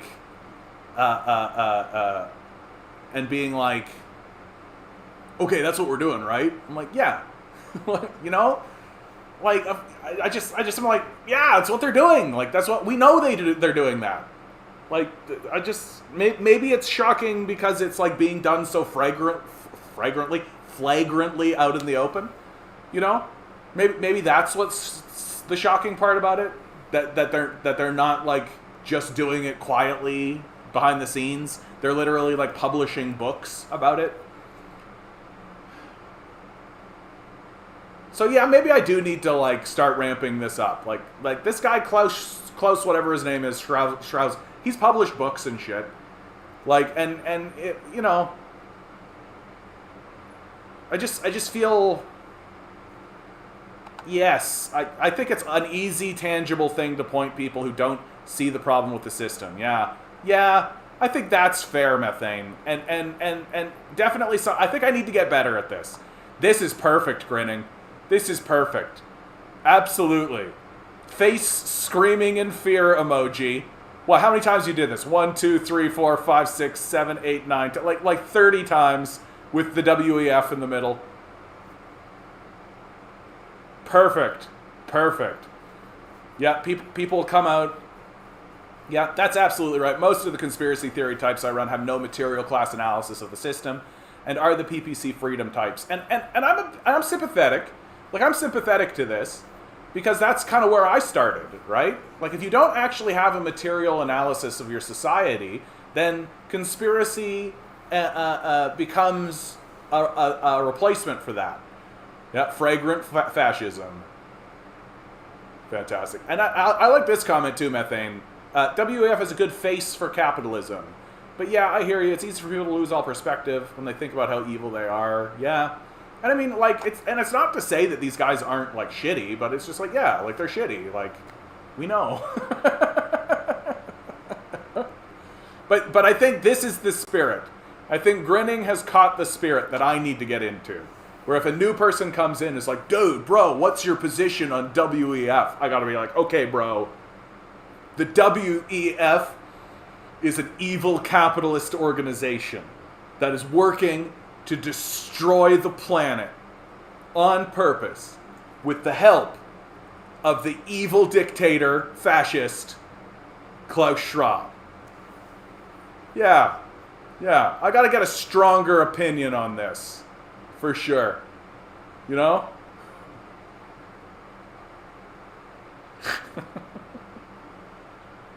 I just love the idea of me, like, putting forward this, like, kind of bullshitty, not bullshitty, but just, like, kind of, like, fake presentation of, like, yeah, the WEF, bro. Oh, yeah, it's such a bro. When really my position is, like, yeah, this kind of organization is always going to exist, and it's just a byproduct of capitalism. But I think I could say that, but instead of saying, yeah, it's just this sort of organization could always exist, and it's just a byproduct of capitalism, like that, I should say, bro, an organization like the WEF will always exist because it's a byproduct of capitalism. So even if you destroyed the WEF because of the material structure of capital, it'll just create another one. Yeah, now I'm figuring it out. I need to say everything I say about the WEF, but non-dismissively. Like, I need to say it with more force, right? That's the take. We're doing it. Exactly all the same stuff, but with more, like, just, like, chutzpah. More like, yeah, all of the leaders, all of the people in the world with the power, they get together and they meet in order to plan against the working class. And if we don't do something about the true problem, which is capitalism, organizations like the WEF will always exist in order to dominate the workers. We're doing it. Soon you'll be a preacher, John. Oh, God help me. I keep saying it. Grinning. Like, this, I could kick this up and be a cult. I think I'd do really well if this was a cult. If I was wearing, like, a bread helmet, right? A helmet made of, like, baguettes or something, and this was, like, the bread cult that we joke about from time to time, I think I would do a lot better, actually.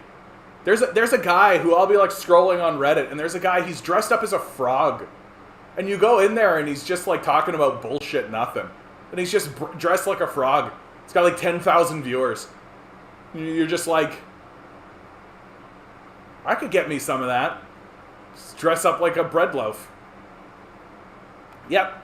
Make sure to peddle some of your own brand multivitamins and mineral water or some crap. Yeah, exactly. Like, Jesus fucking Christ, man. Capitalism ruins literally everything. Like, literally everything. Like, you can't just make something artistic. You can't just make something. You can't just do something. Because there's always this, like, underlying pressure. Like, The Matrix 4. The Matrix 4 is absolutely what I'm talking about. Where, like, it took a franchise that had already been corrupted by this problem of capital, which is that they shit out another 2 movies as fast as possible to capitalize on the fad of The Matrix. And they kind of sucked, frankly. They just kind of sucked. And Then years later, they do The Matrix 4, and literally they say within the movie itself that they acknowledge that this is being done within the movie itself. And it's just like shitty.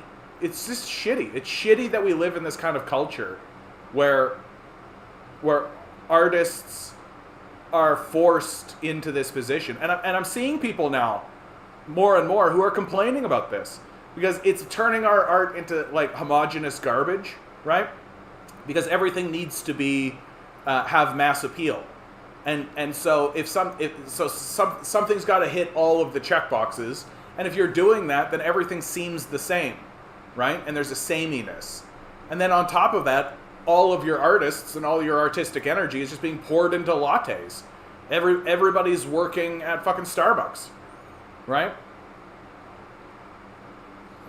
Baguette helmets. Yeah, you could hawk pug peanut butter. Yeah, I could do that. My little pug is sitting right here, and gotta tell you, this heat wave, he's doing real well, but he definitely doesn't have the energy. Oh, I know I'm petting you, and now it's, oh, you want attention and love, don't you, my little guy? You're doing so good. I know the heat. Yeah, that's why you guys gotta tolerate the hissing on the mic. It's because I got a fan, and it's basically blowing right on him. Yeah, I know. Plus 30 is not very good when you have to wear a fur coat, eh, buddy? Isn't that terrible? It's plus 30 and you're sitting there wearing a fur coat. You little precious guy. Thanks so much for being you, buddy. You little guy. Good boy. Good boy. Watson Roadster, regarding your Ford ending hallway medicine comment. Remember when Ford promised an iron ring around our seniors? And then they died of thirst. Yeah, brutal. Yep. Capitalism, capitalism, capitalism, it doesn't work. Fucking does not work, dude. The threat of extinction to all species on Earth may be much higher than previously thought. A new study suggests, after a biodiversity survey found that about 30% of species have been globally threatened or driven to extinction since the year 1500.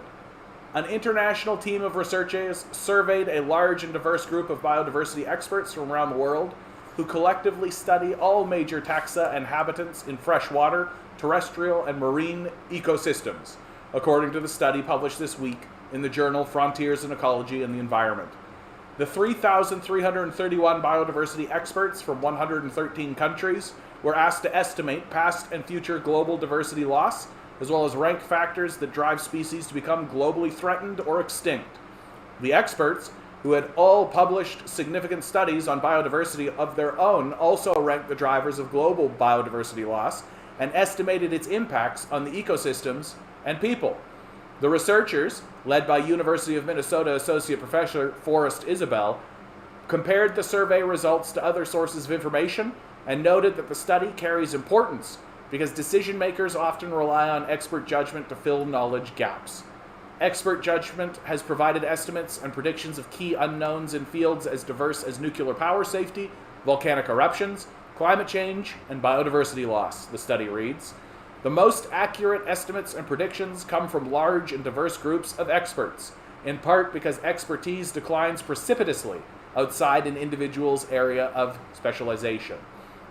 A previous 2019 report from the United Nations, compiled by just 145 experts from 50 countries, found that about 12.5% of all species on Earth, or about 1 million species, were estimated to have been globally threatened or driven to extinction since the year 1500. Isabel told the Minneapolis Star-Tribune that estimates provided by the survey may differ from previous estimates because it takes into account less studied species, such as insects. Experts also acknowledge substantial uncertainty around their estimates, with perhaps as few as 16% or as many as 50% of species threatened or driven extinct over this time, she noted in a press release. Akira Mori of the University of Tokyo in Japan, a co-author of the paper, said the study is unprecedented because it brought together such a large group of regional experts from around the world. The study also made a number of conclusions consistent with previous studies, including identifying human land use changes and overexploitation as top drivers of global loss for commonly studied land-based species, while overexploitation and climate change were drivers for the loss of marine life. For other commonly studied species like amphibians, reptiles, and birds, changes in how humans use the land and sea were the most important drivers for biodiversity loss. Meanwhile, climate change and pollution were found to be the top drivers for biodiversity loss for species less commonly studied, such as aquatic invertebrates and microbes. Ugh. Shave Milo. Dude, I'm not going to shave Milo. I think he would hate that. Wouldn't you just hate that, buddy? Wouldn't you just hate that? You'd be a little weirdo. You'd look like a little weirdo, dude. Yes, you would. Little shaved body. I hope you guys are all doing well out there, man. I hope you guys are all doing well out there. Let's move into some international politics, eh? What do you guys think? Let's get off climate change. Putin warns West's current world order is over. A new era is coming. Vladimir Putin has warned that a new stage in world history is coming. In a speech in which he condemned the model of total domination by the West. During the address on Wednesday in Moscow, the Russian leader took a swipe at the populations of Western countries, which he described as the Golden Billion, and asked why their leaders should impose their own rules of conduct based on the illusion of exclusivity, which he believed was inherently racist and neo-colonial. One gets the impression that the West simply cannot offer the world its own model of the future, Putin said, as he described how the dominance of the West owed itself to the robbery of other peoples, both in Asia and in Africa. He singled out India, in particular, as being robbed in his criticism of colonial powers. With Russia facing sanctions from the West due to his invasion, trade ties between New Delhi and Moscow have strengthened since the start of the Ukraine war, and Russia has pivoted toward countries like China and Iran. This week, Putin held meetings with Iranian and Turkish leaders in Tehran, in which he looked to forge a new alliance in response to tough measures imposed by the US and its allies, predominantly in Europe. Putin said that the global elites were now terribly afraid that other parts of the world may present their own options for development. But no matter how much Western and supranational elites strive to preserve the existing order of things, a new era is coming, a new stage in world history, he added. He then said that high growth dynamics, which could only be achieved by a truly sovereign state, in what appeared to be a criticism of what he considers to be Western interference in Russia and the war he is prosecuting. During his address to the meeting of business leaders titled Strong Ideas for a New Time, whose transcript was on the Kremlin website, Putin made no mention of Ukraine. But it comes within the context of the West's tough response to Russia for invading its neighbor, involving sanctions and ever-deepening military cooperation and assistance for Kiev. In March, Putin railed at the collective West, which he accused of trying to divide our society by taking advantage of the socioeconomic consequences of the sanctions that were imposed soon after his invasion. However, on Monday, Putin said that measures intended to isolate Russia would not turn the clock back on his country's development. He told Russian government figures, "We are not going to give up and stay in a state of disarray, or, as some of our well-wishers predict, go back decades." What a catastrophe this war has been for America. Like, what a catastrophe. Like, yeah. Bet you didn't think a critique of colonialism was going to come from this right-wing neo-tsarist oligarchic thug. Did ya? I am reserving my judgment of Vladimir Putin, I have to tell you. Like, I think that he's mainly a opportunist. Like, if I had to be really, really straight with what my perception of Putin is that I don't actually think he has any kind of ideology. I really don't. Like if he has an ideology, it really is just opportunism. That like whatever works for me, whatever gets it done. So he doesn't have like a set of principles, you know, and I mainly think that this turns him into. He's not a reactionary. That's the thing. Like clearly, like when back in 2009, when when it was made clear to Russia that America was going to move forward with all of this, they definitely started planning for a schism between Russia and Europe. Like they certainly have, like this all has been in the works for quite some time. But I still think that is within the realm of opportunism. You know what I mean? Like he's definitely more on the right wing of things in terms of his social views. There's no two ways about that. And he's definitely within that oligarch class, for sure. He certainly works with the oligarchy. That's certainly the case. But really, I think at the end of the day, like Putin really wanted to be just a guy to grab the reins of Russia and sort of just hold on to it. I just don't think he has much by way of a vision outside of Russia be good. Right? Like, I want Russia to be Russia and Russia is strong. Obviously, I want to do well for myself personally. Yeah, I'm not. One pile of nationalistic and corrupt dog shit does not supersede the imperialist dog shit of NATO. Okay. Hey, man.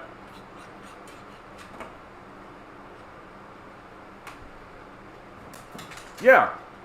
I think one of the things that makes it hard for me to really go after Putin is that I feel like the way he operates on the world stage, like anytime the guy stands up and says stuff, I'm just like, yeah, you know? Like, I find myself often listening to him, and I started to think this way when he was talking about Libya. Like, when NATO went in and destroyed Libya the way it did, some of the statements that Putin had about that I was just like, yeah, that's right. Like, that, I feel like he's accurate a lot of the time. And the way that he's been acting on the world stage, I feel like there is a, like, it makes sense. It makes sense.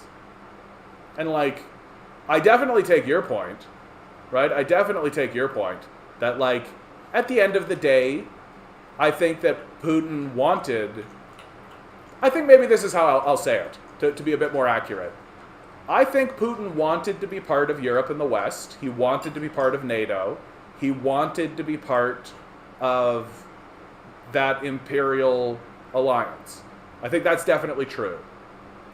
They applied for NATO membership. They were part of an organization called the G8, right? There was all of the sense that Russia wanted to be part of the West. And if it was up to Russia, if it was up to Putin and Russia, that's exactly what would have happened. And frankly, I'm of the opinion that it's an incredible act of desperate stupidity and likely deep racism that the West didn't go along with that idea. Because why wouldn't you want Russia to be part of this alliance? Why wouldn't you want Russia? Because isn't your enemy China? That's what they keep saying. Like, China's the big enemy, China's the big threat, we need to pivot to South Asia, we need to do all this kind of stuff. Well, don't you want Russia to be an ally? Don't you want Russia on your side? Right? But no, they've done everything they can to alienate Putin, scare the shit out of him, right? Putin and the Russians were outright saying, no, going into Ukraine and meddling in Ukraine is a red line for us. We will not tolerate that if you go into Ukraine and start dicking around in Ukraine. And the West did it. The West did it. So they've done everything they can to alienate Putin, to push him away, deny NATO membership, all of that kind of stuff. And so Putin has had to pivot. And he's had to pivot his entire idea, his entire thinking of like, okay, we're going to be moving in and become bedfellows with these Westerners. And now he's finding, no, we can't do that. And so the question for me is, how deftly is he doing that transition, right? Is it working? Is the transition going to happen properly? Is he allowing his own personal ideology of some kind to get in the way of that transition and that flip around, right? Because that's, I think, what's so incredible about Putin in this moment of time, is that he's had to make a dramatic political shift, right? Like he in his rule, during his period of rule, he's had to shift away from one world superpower towards another, and get involved in a completely new organization with completely new arrangements and completely new ideas. And so the question is he being successful at that? Is that working? Right? And it's desperately important that he does it. Right? It is desperately important that he does it. Because he is now living in a world where he went from being like, hey, we could be allies and work together, to now having to openly defend himself against those people and openly defend himself against those nations. Right? Like, should some kind of large global conflict blow up, Russia's the front line. Right? Like, the border of Russia is huge, and it's the front line, for sure. And he's in an incredible position, right? He's in an incredible position when you really pause and think about it. And so, how is he handling it well? Is he doing well by his own people? Certainly, he's a neoliberal type, right? Certainly, he's in that, like he wanted to be, right? I think that that's important to acknowledge about Putin, for sure. That if he had had his way, he would have been part of the international community. He would have been going to the G8. It would have been Britain, France, America, Canada, him. Absolutely. And so what he's doing out of necessity more than anything. And how's it going? Is he doing it? Is it going well? Let's say so far, so good. He's going to be considered a very interesting leader in the like. He's certainly more important than somebody like Khrushchev or Gorbachev or Yeltsin, right? Like those chowderheads that dismantled the Soviet Union, right? Like his era. Yeah, that exactly. That's kind of the question that I'm asking, Watson. And the truth, I don't know enough. I don't know enough about what's going on in Russia. All I know is little snippets here and there that I see. I think that the only person who should do a class analysis of Putin as it relates to the Russian working class are members of the Russian working class. Those are the people that we should listen to. That my perception of it isn't like... I feel like if you're a worker living in Russia, your lot is probably not that much different than ours. Right? So we likely have a similar experience in that regard. And Putin's failing. Yeah. And I feel like Putin's weakness as a leader in regards to that dynamic is probably the same as most of the other leaders. Right? And he really is, like, he's on the tail end of, like, it was, what was the order of it? It was Khrushchev, then Gorbachev, then Yeltsin, and then him, right? And so he really was, like, getting the baton from, like, a dismantling of the Soviet Union and a neoliberal, and a rising of a neoliberal era. And now he's something of a transitionary figure. Like, what will Russian society transition into something else? Or will Putin and his group manage to maintain this kind of oligarchic sort of period, right? It's very, very...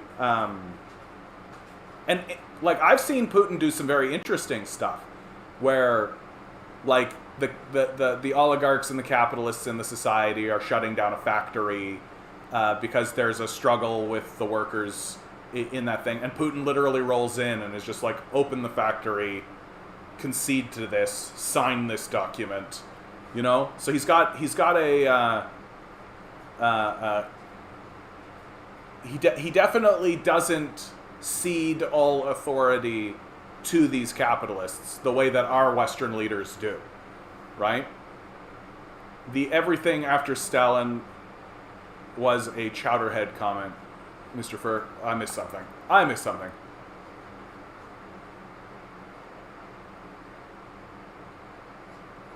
Well, I mean, like, the Soviet Union was one thing, right? And there was a group that actively attempted to dismantle it.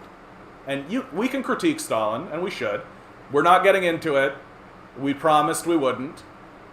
But, let's see what you guys are saying here. I'm starting to realize the positions of movements can be economically squishy, but they can never be culturally squishy at this day and age. I don't know if that's because movements can understand cultural issues better, and that they are largely ignorant of economic matters. Can material concerns be made to trump culture? I don't know. Yeah, I mean, like, material concerns will always trump everything else. Like, if a person can't eat, you're going to end up with a very different culture.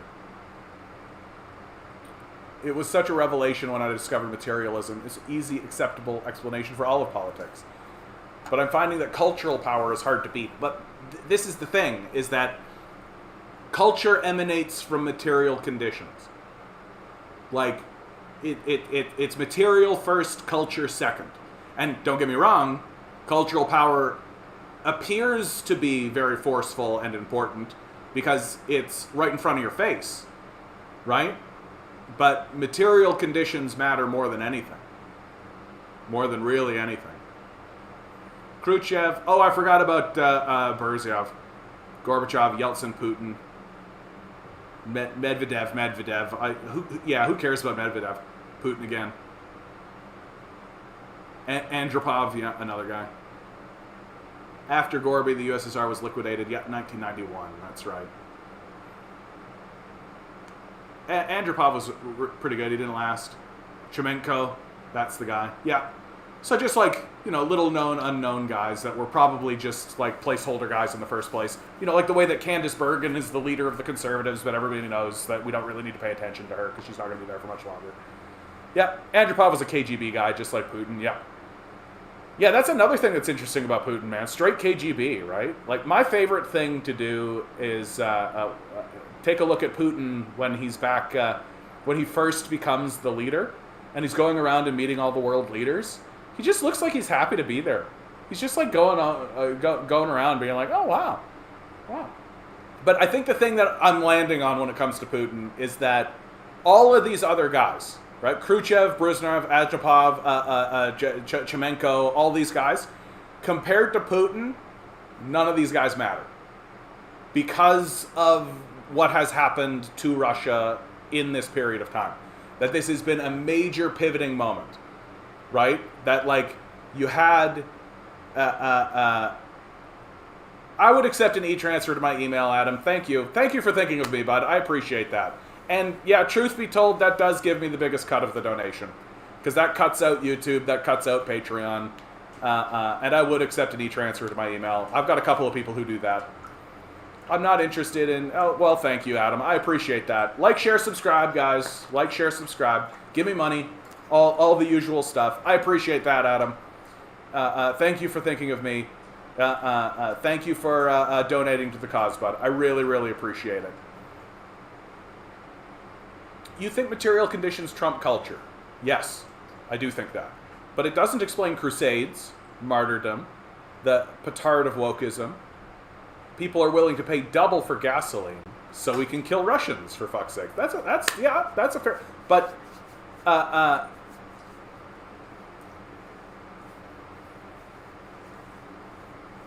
can I say this properly?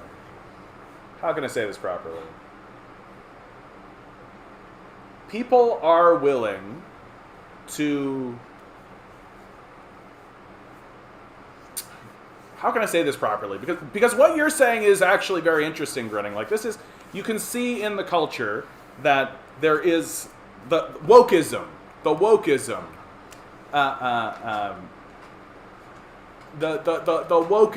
idea is very powerful now, right? That, like, if you say woke or wokist or wokeism, right, it's a code word, right? That when you actually unpack and you learn the history of the word woke and where it came from, you realize it's an extreme dog whistle, right? That when people are saying, like, oh, the wokest crowd, they're really saying, like, the black community. And it's a way to shit on minority groups without actually shitting on them, to get it under the bar for the white people in the conversation. So the white people in the conversation here, like the social justice warrior with pink hair or whatever, with the frames, that's what they think. But if you're part of the black community or the Latino community, you're like, that's us. Like, and you know that's true. Well, thank you so much, Watson. I appreciate that. Bud. That's very kind of you, mate. Thank you so much. Thanks for your donation, bud. Trotskyism for the win.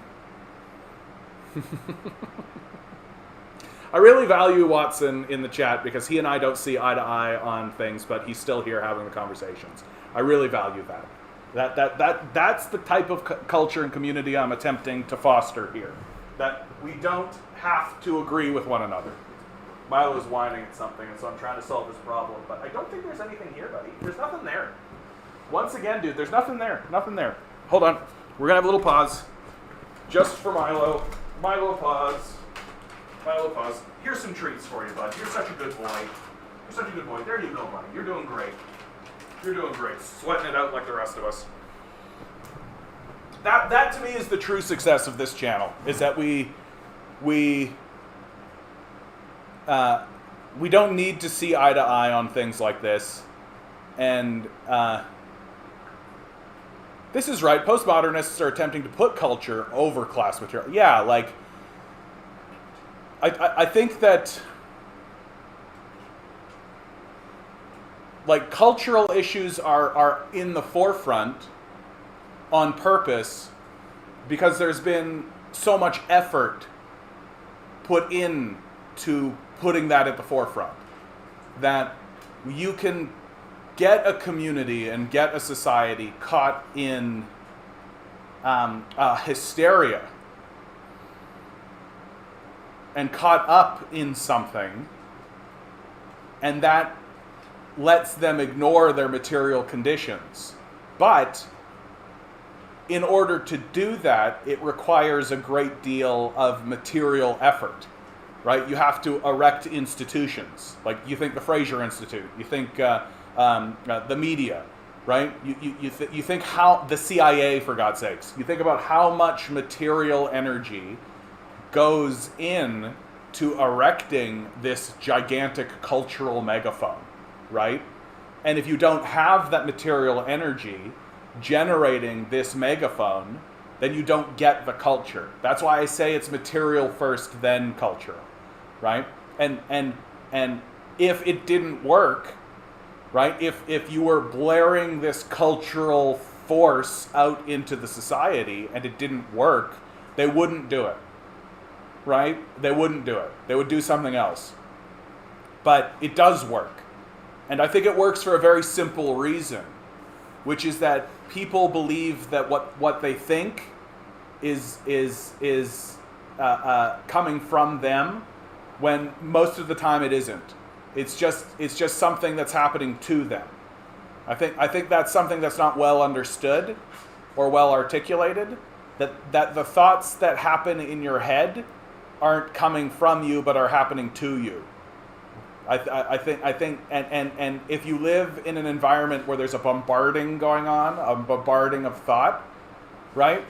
You can believe that you're thinking these things, but you're not. They're just happening to you, and you just can get whisked up by them, right? You can get caught in a hysteria, and we.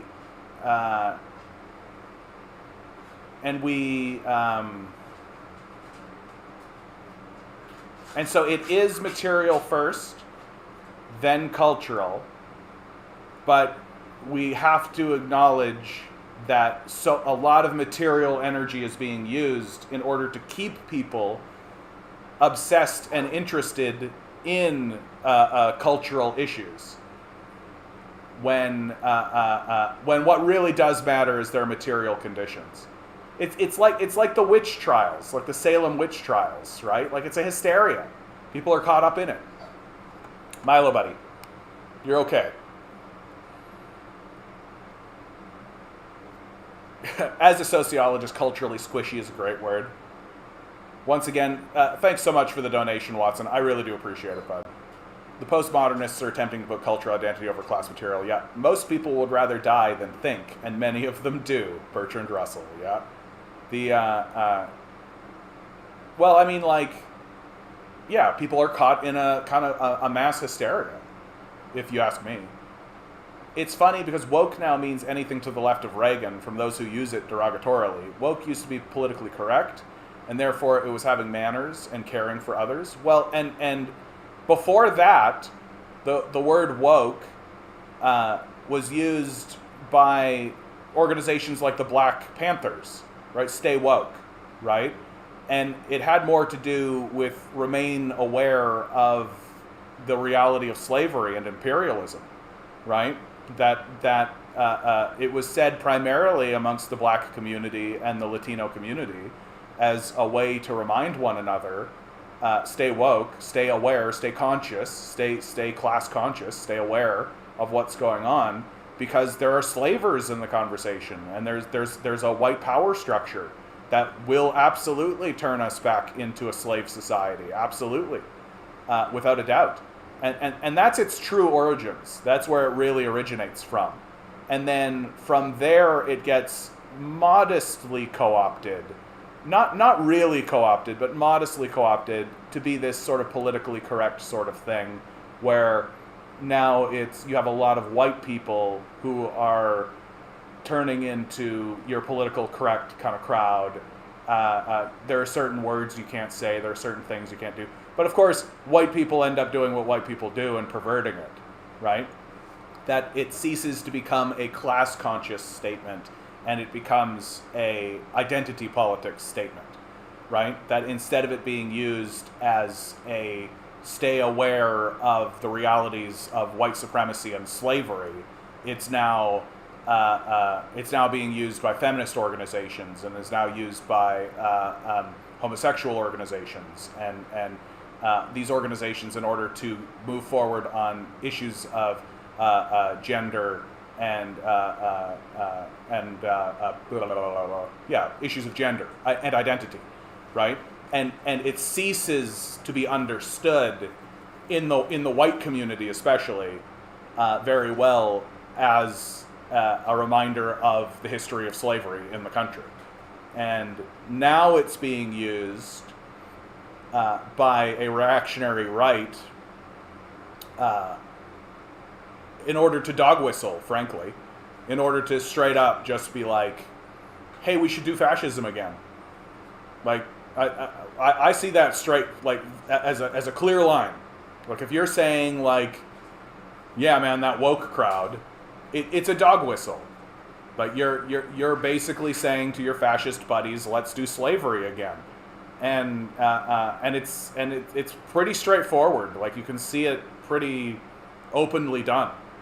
But if you don't understand the history of the word in the black community, then it's just like it's just like Nazis when they use the number 88 in shit, right?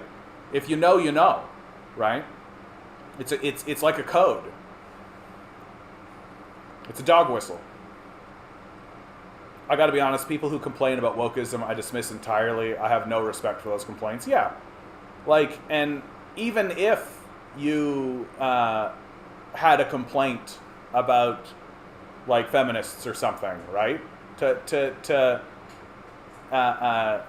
use this phrase as a kind of dismissal, oh, the woke crowd, right? Like, it's just a way to kind of package something in order to throw it in the bin, really. Trotsky has just bought off a Stalinist winning. I'm not a Stalinist. I'm not a Stalinist. If you use the word woke unironically, you are a reactionary. Yeah, I see where you're coming from there, Ben. Is anyone here anti-woke? If so, will you share why? I don't think I'm anti... I do think that the social justice warrior crowd has gone a step too far. And I think it was actually best articulated by Stephen...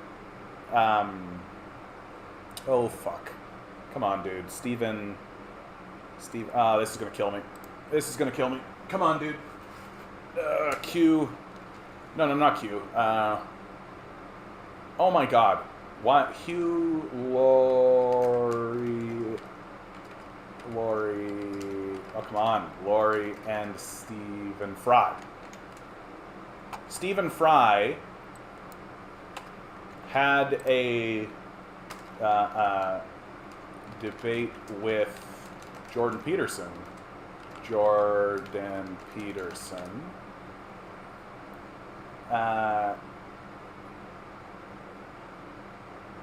Yeah, a monk debate. So this is a monk debate. Here, I'm even going to put this in the thing so that you guys can see it. And I'll put this in the Discord later. So the question is political correctness, right? A force for good. So the woke crowd, right? And I found this to be quite shocking. Even back, back in the day, I was still soft on Peterson, right? And so I got to this debate, but even at the time, when I was a bit soft on Peterson, I found it shocking that Stephen Fry and Jordan Peterson were on the same side of the conversation. That Stephen Fry was standing against the idea that political correctness is a force for good. And he was standing on the same side as Jordan Peterson. I found that to be utterly shocking.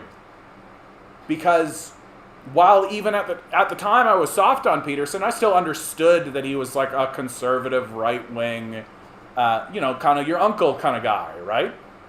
And well, that was my opinion of him at the time. And so for someone like Stephen Fry to be standing with Peterson on this, I thought to myself, that is fascinating.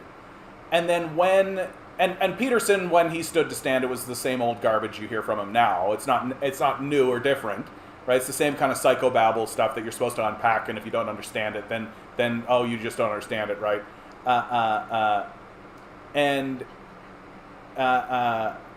Oh, sure, Ben. Yeah, sure. Recently is 2018. Yeah, sure. And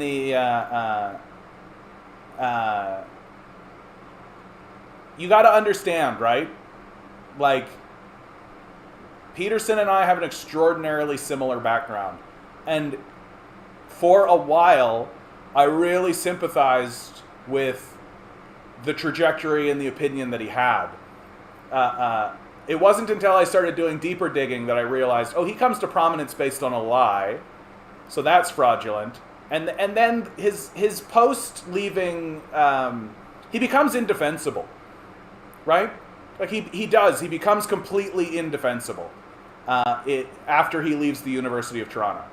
Like when he leaves the University of Toronto, basically everything he's done ever since, he's no longer operating in gray territory. Like he becomes indefensible. But yeah, soft on Peterson as recently as 2018, you bet. I'll admit it. I could go through my entire history and my entire trajectory with Jordan Peterson, if you'd like, because Peterson is a prominent figure in Canadian culture, you know, and I think that lots of people are going through a similar sort of thing with him. But bringing it back to Stephen Fry's argument during this, which starts pretty much here, maybe a little earlier. And of course, what's interesting about this is that Peterson clearly wanted to kind of be buddies with Stephen Fry, or at least get into kind of a conversation, and Stephen Fry basically ignores him, right? That's essentially what happened, and any news that has come out is essentially that Stephen Fry basically ignores Jordan Peterson during this period of time, which makes sense, because they're so different from one another. And but Stephen Fry's argument during this is essentially he's against political correctness because it doesn't work. That's his fundamental point, which I tend to agree with. That this procedure of shaming and this idea of shaming people into becoming morally good actually has a blowback.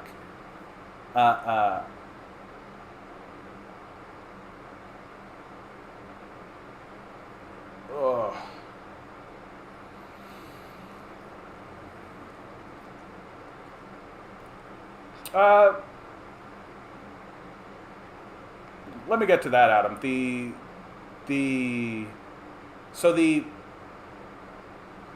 And I think that's fundamentally true. That there is a fundamental truth to that. That if you're doing something, even if you believe in it, if it's not working, you should stop doing it. And the critique of what would be called the woke community that comes from Stephen Fry is, I think, accurate. And the blowback that we're seeing from it is sort of the natural result of it. That if your goal is to embarrass, humiliate, shame, and all of that, well, that might work for a little while, but there is going to be a cultural blowback, and we're going to see that cultural and you're seeing it already. Like figures like this Adam, what his name is, we all know who I'm talking about, the bald guy who's a misogynist that doesn't want to admit he's a misogynist. Like he's a blowback from this, and there is a blowback, and it's going to get bigger and more obvious and more overt. And you're going to start to see more chauvinist figures and more misogynist figures, because the political correct, quote unquote, woke crowd is going to try to do what they're going to do, and do what they've always done, and the populists and figures like that are no longer going to tolerate it. They're no longer going to listen or be shamed, right? So it doesn't work.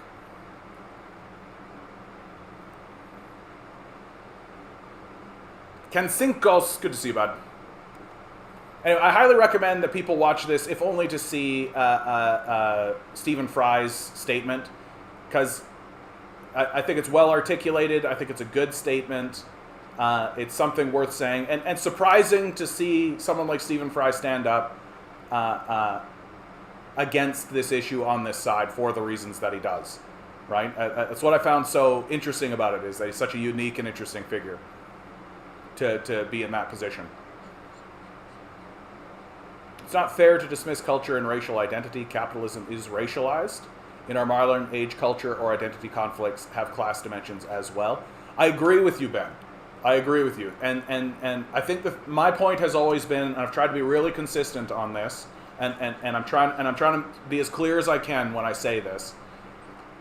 My issue with cultural or identity conflicts is that oftentimes, and when I say often, I mean most of the time, I feel like they are being brought up and used as a way for the capitalist class to deflect away from class conversation.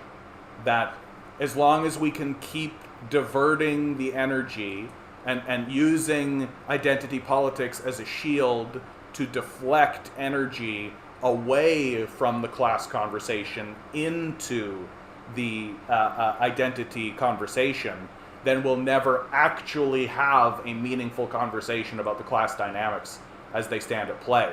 And so when somebody brings up a class issue, we can do exactly what you said here. We can say, in our modern age, class issues do have a identity, cultural thing. So let's talk exclusively about that. And that's exactly what we see over and over again. It's like they've got a shield.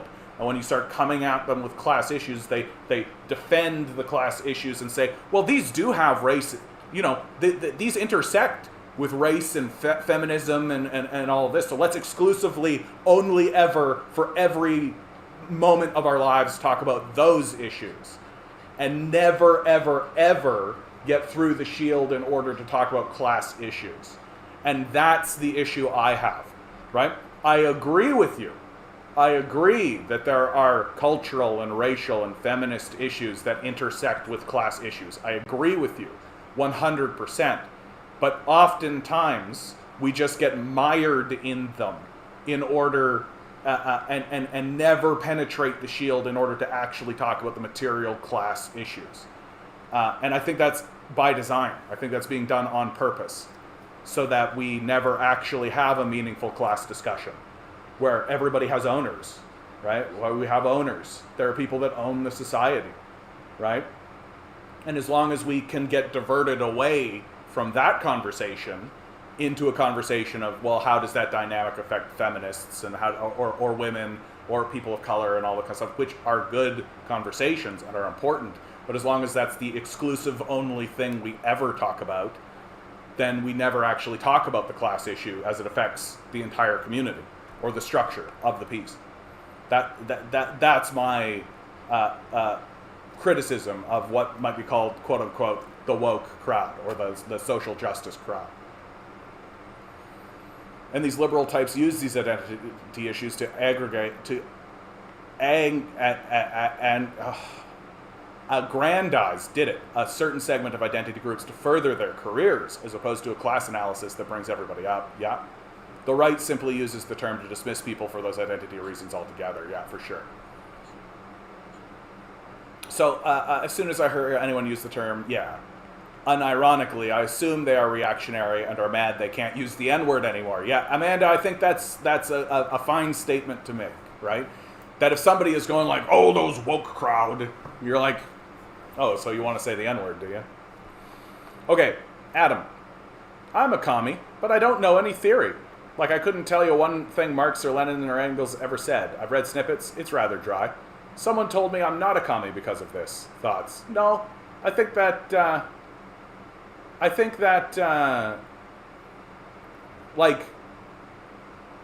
you should. Like, the Communist Manifesto is not tough, right? And you can find these in audiobook format on YouTube, for God's sakes. You can find these things, right? And they're worth going through. But I don't think that is a requirement, right?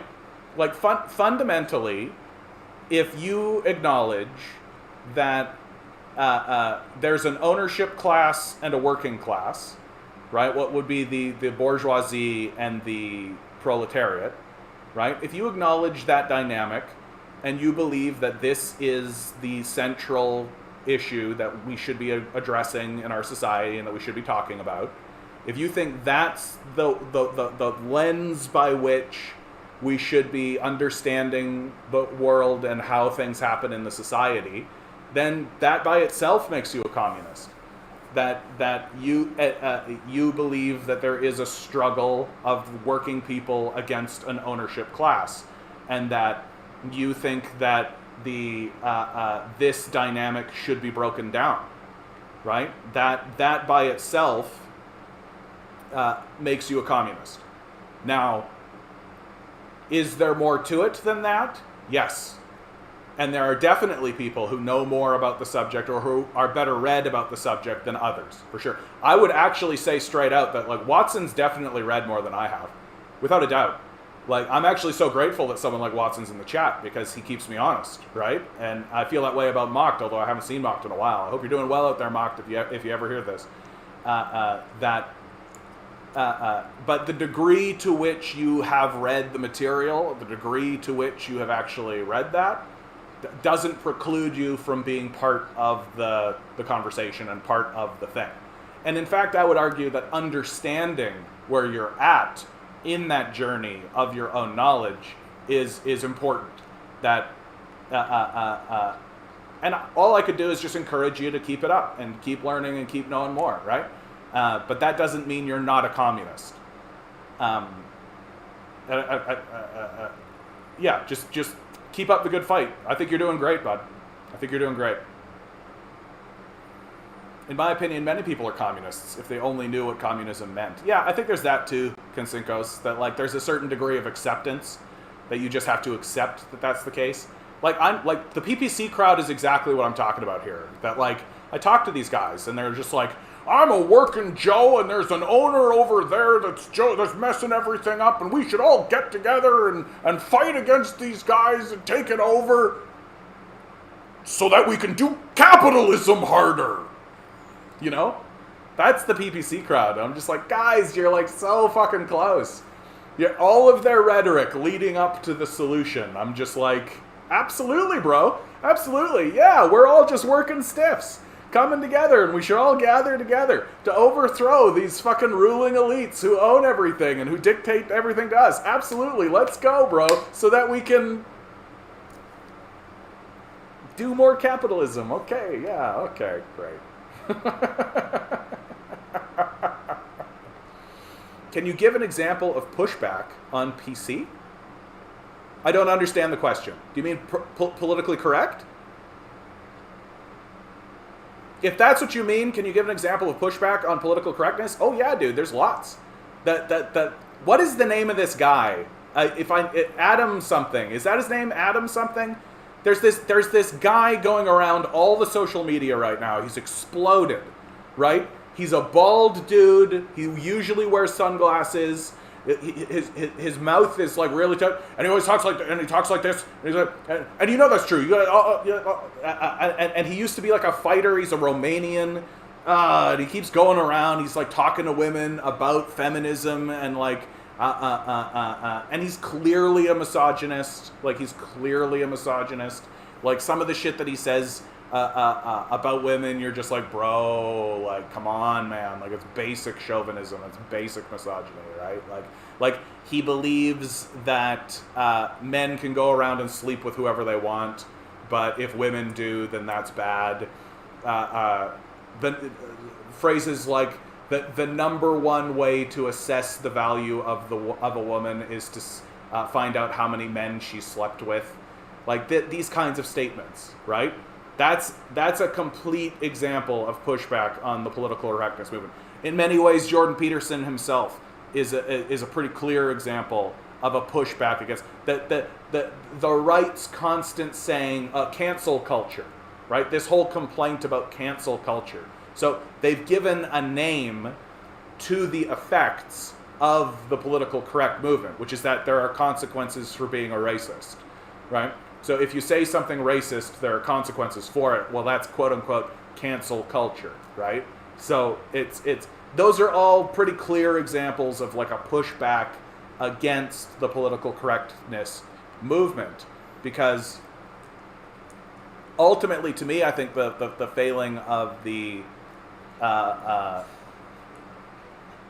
is that of the political correctness movement is that it came down to a form of shaming, as opposed to and I grew up in like rural Manitoba, and people were being shamed and they didn't understand why. I think and that's where I think a lot of it does come from. That people get shamed and they don't understand why they're being shamed for things. And that's where I think a lot of the frustration and the anger comes from. That the shame seems to come ahead of the information. And I'll give you a real clear example of this phenomenon, right, in Manitoba. That during the Truth and Reconciliation movement, which, while that wasn't taken very seriously across Canada, was taken very seriously in Manitoba, there was a shifting of the, like, it used to be that First Nations people were referred to as natives, and then it shifted to Indigenous, and then Aboriginal, and then First Nations. And I might even be missing one in there. So there was a shift that occurred where it went from Native to First Nations to Indigenous, Native, Aboriginal, Indigenous, First Nations. And now it looks like we're on First Nations. It looks like that's where we are. It's not moving. But during that transition, there were many kind of conservative-minded, well-meaning people who, because they're conservative and they're rural folks, right? They're not keeping up with it, right? And so they would say Native when it was Aboriginal, and then they would get called a racist.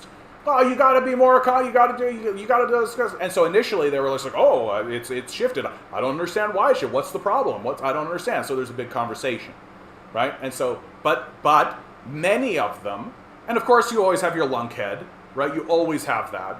But many of them made the transition, and you would talk to these people, and they were older, middle-aged kind of people, and getting into like they're boomers, right? And you would see the people be like, so I was speaking with a native. Oh no, sorry, it's Aboriginal now. Isn't that a thing that's going on? Eh? We're all doing that, isn't it? Okay, so I was talking to this Aboriginal person, right? And so there was an understanding, and of course it takes people time to shift that language, and it takes people effort and all of this. But I would see it where somebody would say, "Oh, Native," "Oh no," and even as they were correcting themselves, somebody would shame them, right?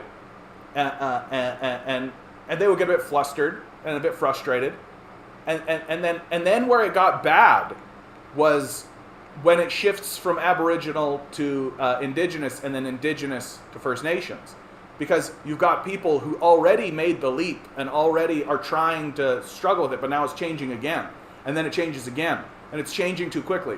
And while they're trying to make the jumps and trying to accommodate the shift in the language, they're being shamed for trying. Right? They're being shamed for trying. And I saw this happen all in real time until eventually, so you had guys who were trying, and they went from Native to Aboriginal to Indigenous to First Nations, and they shame until eventually they just went, fuck it, you're all Natives. And they gave up on the whole thing.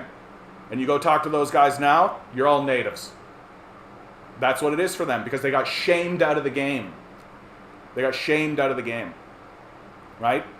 And so and I see this same kind of interaction occurring today with the trans community, right? That the shift in language from he to she or he to they, the shift in language from Elliot or Ellen to Elliot, right? Well, and so I've seen this as well. Somebody who used to be a he but is now a she. And then a person says, oh, he seems like a really, oh no, I mean she, right? And then they get shamed for it, right? Well, eventually what's going to happen is they're going to go, fuck it. He's a he. What is this shit anyway? And how do I know? Because I've seen it. It comes out of rural Manitoba, all the way. And so that's a type of failure of this political correct kind of thing. And the reason why that really doesn't end up working is that once you get these guys who go, fuck it, right? Well, then if a new issue occurs where it has a similar sort of flavor, they begin at, fuck it.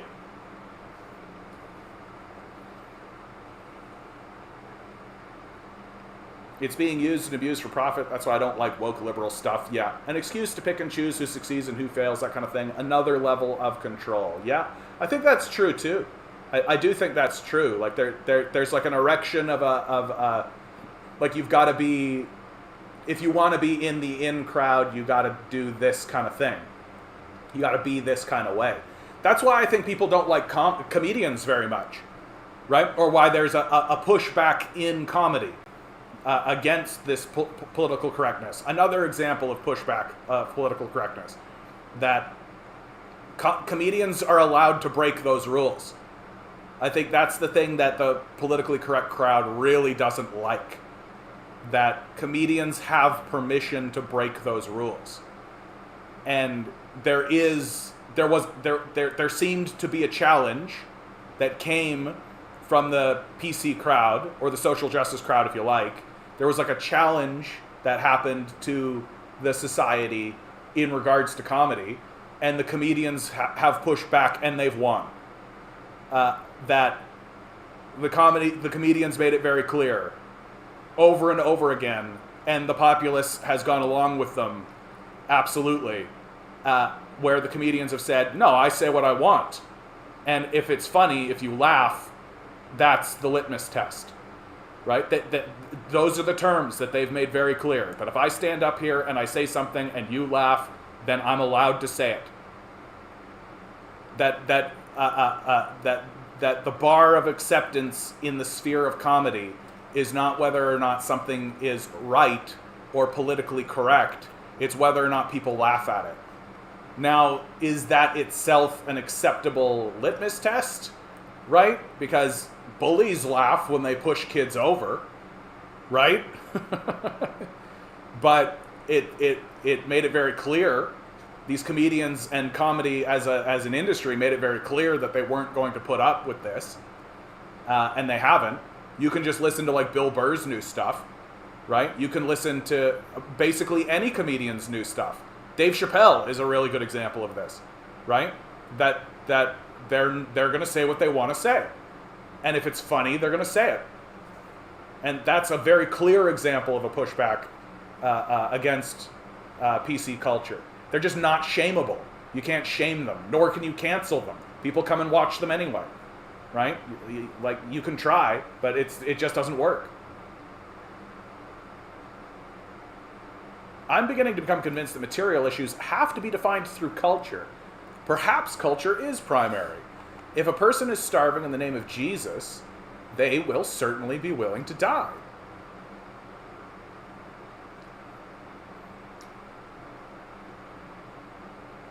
This is actually an interesting, like, a person can become committed to principles and sacrifice their material subsistence or their material existence based on those principles. That seems to be, like, we can see pretty clear examples of this.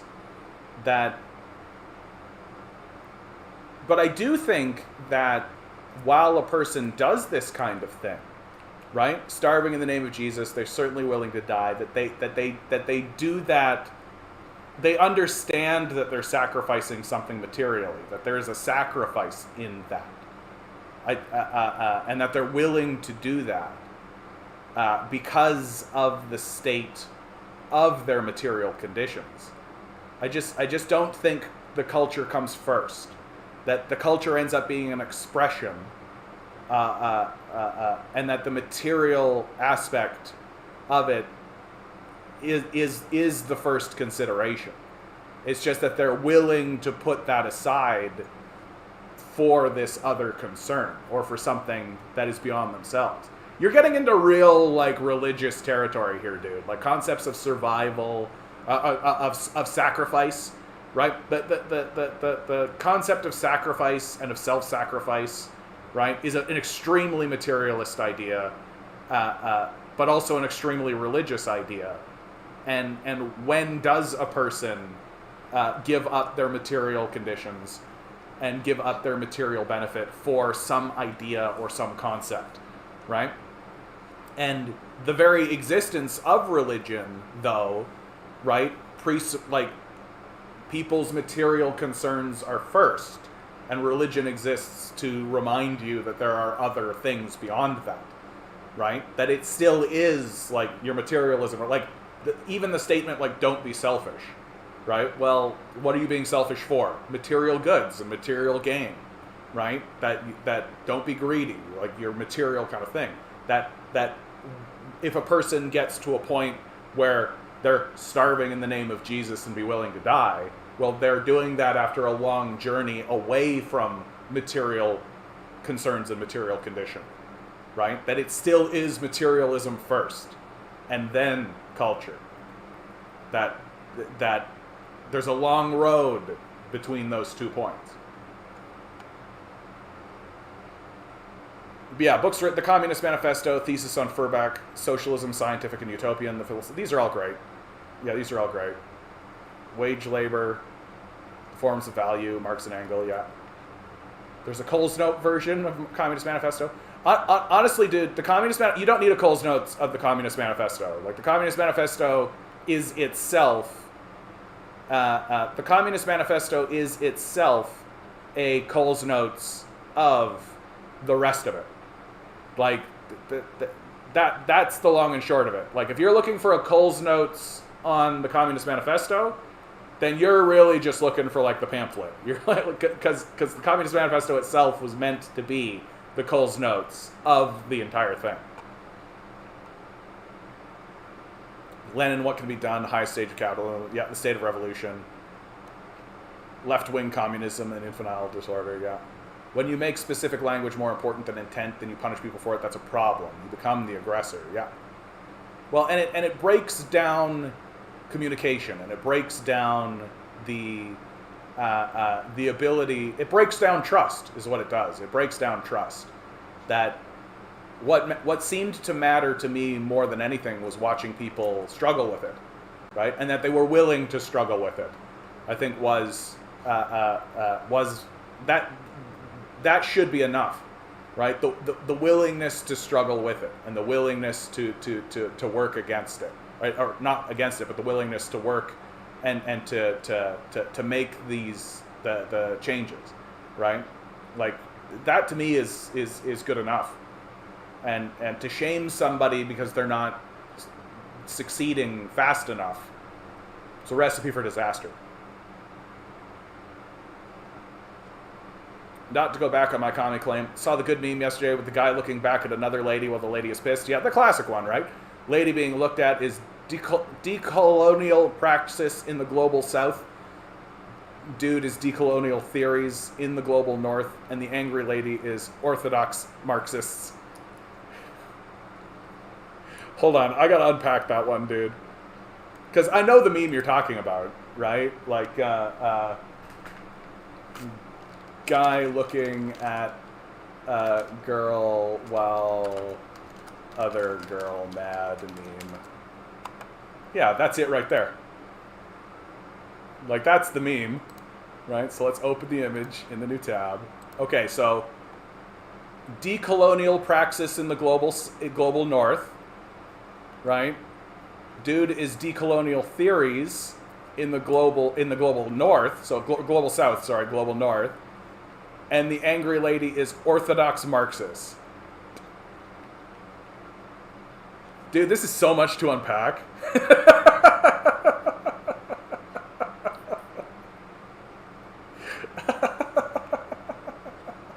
Although it seems to be true. Like, it's like that Michael Parenti quote, right? Like, Michael Parenti had a famous quote where he was like, Western socialists like all revolutions except the ones that seem to work.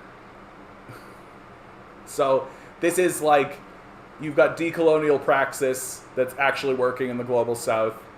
Decolonial theories in the global north are like, oh, let's take a look. These are working, right? But orthodox Marxists do seem to be a bit more entrenched in their own ideas of how it should go.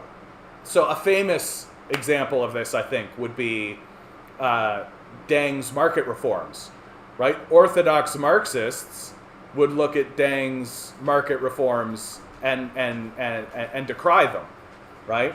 That seems to be the orthodox Marxist position, that these market reforms is an introduction of capitalism, thereby the whole thing is corrupted and the system of communism has come to an end, right? That now we're a communist society, right?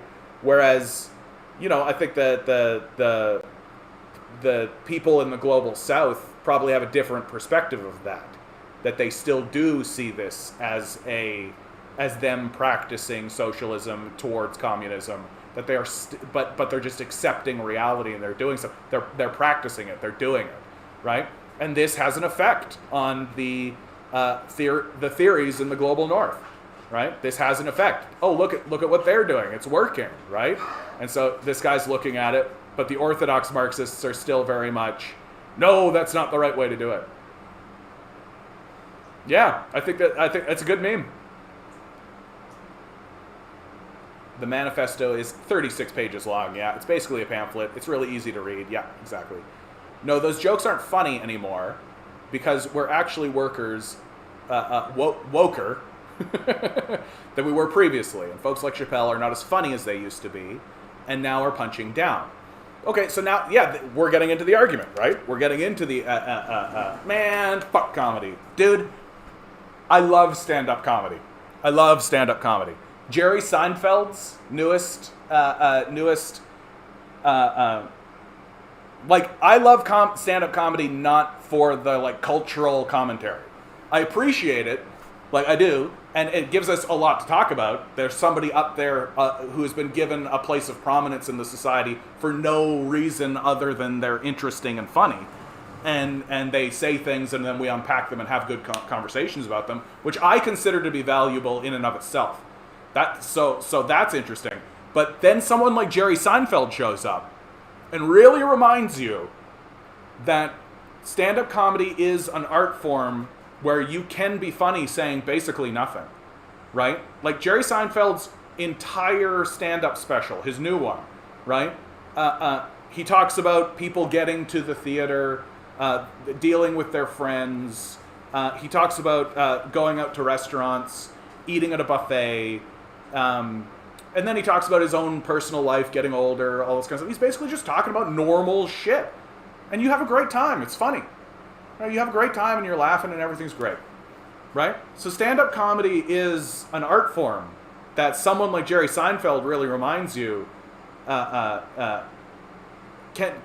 basically be about nothing but still be intrinsically interesting and still be intrinsically funny. And you're right about this, Adam, that stand-up comedy ages faster than most other things. Comedy ages badly, more than any other art form, right? Like if you go back and look at Victorian paintings or Shakespearean plays, right? You're like, yeah, I could see how you pull these into today's world, and you'd be like, oh yeah, cool, right? They don't age so badly. Whereas, like the Three Stooges, right? If three guys came out on stage in front of you and started doing the Three Stooges, you know, you might laugh at it even. You might think it's well done and enjoyable, but would you recommend it to your friends? Would you think it's like the bee's knees? Would you think it's like the top of comedy? Would you think it's the best thing you've ever seen? Like the Stooges were like a national phenomenon. They were like considered top of the game, right? Like so they would show up on talk shows and people would be like, wow, it's the Stooges, right? No, that wouldn't happen today, right? These guys would be like a D-list, like off on the side kind of thing, right? And what is interesting about what's happening to people like Chappelle, and you see it most obviously with people like Bill Maher and Joe Rogan, is that they are getting corrupted by their wealth, right? That their wealth has removed them from the rest of the society. That they're no longer living in the same reality that we are living in, and so that is definitely having a profound effect. It's happening to Joe Rogan really fast too, like even his own subreddit, even the places where people gather to talk about Joe Rogan, are noticing it and beginning to turn on him because they're seeing him as no longer being one of them, because he no longer sees himself as one of them. And this statement of punching down is an interesting one, right? Here's what I actually think about someone like, because what we're really talking about is Chappelle with the trans conversation that he had, right? I look at that and I actually think that what Chappelle did there was quite inclusionary. That by poking fun at trans people, he included them in the art form, right? Instead of silencing them or pushing them out or any of that, he really brought them in and brought a greater awareness to a larger group of people about the existence of trans people, while including them in this game of taking the piss out of them, right? Like, that's the game, and I just feel like shouldn't that be part of it? And you can say he's not funny. Like, I think that's a fair thing to say. I think that there are people who watch Chappelle and just don't think he's funny, like, or any comedian, right? But like, I don't think that means that we should be even offended by any of that. Or if you are offended, like, perhaps we're killing the messenger more than anything. But I think that's a big conversation to unpack, right? If you want to watch a film on the Russian Revolution that's not too long but a bit dated, watch From Tsar to Lenin. It's narrated by Max Eastman and was done in the mid-30s. Fantastic. I was joking somewhat. I've read the Communist Manifesto. I'm not interested in remembering the details too closely. Check out that film. Fantastic. Fantastic. And you got to remember, when I talk about stand-up, I feel like I get into a lot of trouble for right or wrong, because I'm more coming at it, like, my background is in the arts. Like, I've got a degree in theater. Like, I feel like art is a sacred space, and just because they don't age well, like, these guys are saying something in the moment right now, and if they don't age well, and we look back on it and think, ooh, right, well, that means that we have grown away from that, and it doesn't mean that what they did was evil or bad or wrong, and in many ways what they're doing is they're holding up a mirror to us to look in it, and if in the moment we go haha, and then later on we look at it and go, oh dear, right? Well, that couldn't happen without the mirror in the first place, without the comedian in the first place, right? And I feel like there's I would rather they do it than not. Really, I would rather that we have that mirror and have that reflection and have something to look back on and have something to reflect on than not. And creating a culture where people are not even permitted to stand up to do it in the first place, that's what I'm very concerned about. I'm very concerned about that idea, that the fear of allowing someone to stand up because they might say something that might be offensive to someone, well, that to me is way more offensive than a person standing up and even saying something extremely racist. Like, I find that I find that the permitting the art to exist so that we can critique it and have these conversations and find a consensus and be challenged is far more important, right? And lets us learn more about ourselves and each other and our culture than not having it, and allows us to engage more safely in difficult conversations, I think, right? Because it allows two people who are kind of on the other side or on separate issues of things to have a conversation about that thing through the intersary, right? So instead of going at each other, they're going at Dave Chappelle. And that by itself is very valuable. That sort of trifecta of communication, I think, is very valuable. Because you can have really, really spicy conversations with people where all of the anger is being directed at Dave Chappelle. And if you are the type of person who just doesn't want to get into it with that person directly, well, you can do it through Dave Chappelle or Bill Burr or whoever, right? And I find that to be very useful and a very good way for people to gather information and get a better sense of who they want to deal with and who they want in their lives, right? I think guys like Chappelle and Burr and R. George,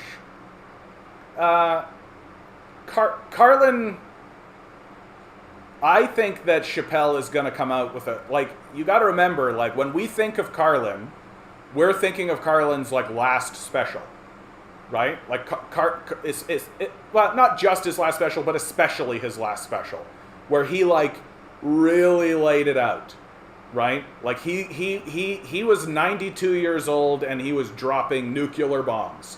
Like, he was just laying it out, right? We all know the speech. Right? I'm talking about the owners now, the true owners of this society, right? They already own the banks, the banks, they got the politicians in their back pocket. It's a big club, and you're not in it, right? Like we all know that, right? That was his very last special, right? I think Chappelle's gonna have that moment. Like, I think Chappelle's on that road. And I think that's why the power structure is trying so hard to push him out, right? And they are trying hard to push him out. Because I think they know they're going to get another moment like that from him. Like what's a 92-year-old Dave Chappelle going to say, right? He's already talked about the nature of capitalism. Like, he's talked about his why did he walk away from the 50 million? Right? He's compared capitalism to being a pimp. Like, if I'm like a capitalist in this power structure, I'm very concerned about someone like Dave Chappelle, right? Carlin was deeper than Chappelle and Burr, for sure. Well,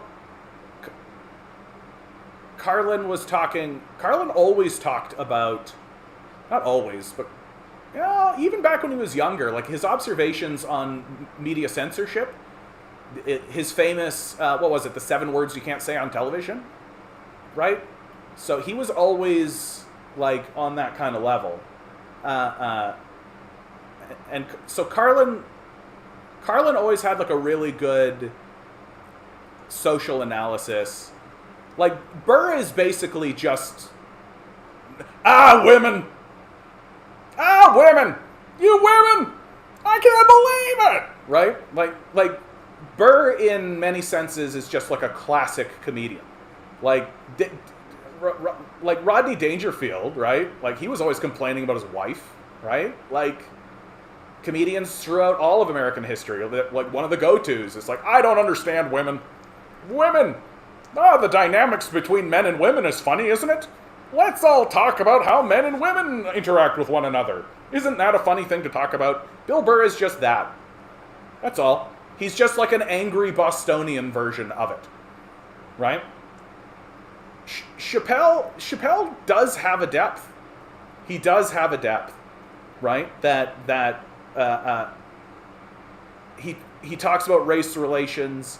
He broaches very uncomfortable subjects. He's become synonymous with trans issues, right? And transphobe Dave Chappelle, right? And what I find fascinating about that moment is he just didn't need to do it. That was what's interesting to me. Like, he had to have known that it was going to be controversial, and he just decided that he wanted to. And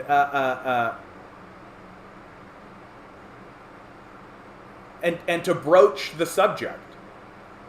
And I think it's interesting to talk about, certainly.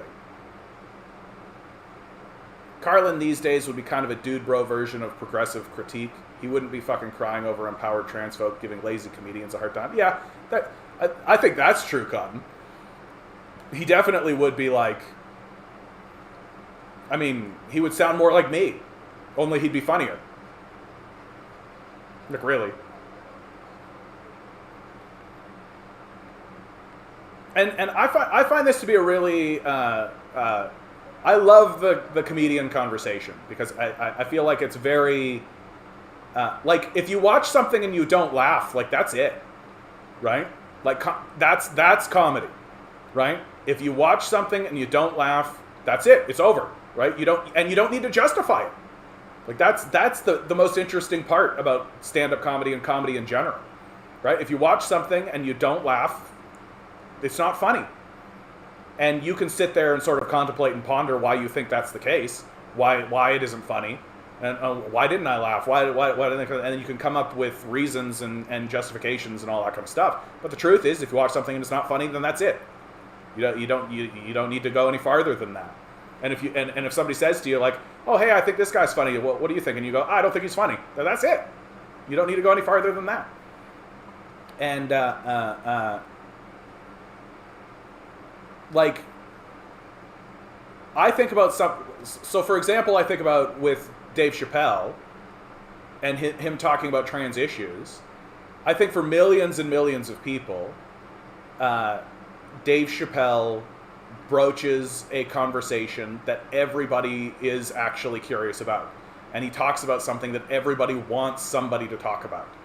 Everybody is sitting there looking at someone like Caitlyn Jenner, and they have all of these questions, and they're so curious, and they want to talk to it, but they're worried about being blown up, and they're worried about being shit on for opening themselves up, and they don't want to be accused of being a transphobe, and they don't want to do all this kind of stuff, so they kind of keep a lid on it, and then along comes Dave Chappelle and just blows it all up. And so this guy ends up being the figure for all of these people who are sitting there going like, what is this? Like, I don't know what this is, and I want to know what this is, right? But if you say, what is this? I don't understand. What is this? Well, what are you, transphobe? Shame, shame, shame, shame, shame, right? And so I feel like you can think that it wasn't funny. Like, I'm never, ever going to say anything to that. But it seems to me that he did a lot of people a favor by becoming the focal point of ire so that other people didn't need to bear that. Like, I think he opened up something for lots and lots and lots and lots of people who wanted it opened. And he brought something into the public open conversation that I think a lot of people wanted to have into the open conversation and found quite useful and helpful. And I think many people found it to be quite inclusionary and found it as a bridge to acceptance. Like, that's something that I feel like I get a lot from the kind of from the crowd that thinks that what Chappelle did was bad. Well, I have seen people bridge through something like Dave Chappelle into acceptance because he became the voice that spoke their inner thoughts and their inner dialogue. And in many ways it defangs the whole thing, right? In many ways it becomes a way for people to well, at the same time, like the one moment that I've always looked at with Chappelle as I talk about him and is like, he said that he's pro-turf, and I'm a bit like, bro, why'd you do that? Why'd you have to say that, bro? Because these turfs seem like real problematic. There seems to be a lot of problems there, but I won't crack open that can of worms as we're at the end of it.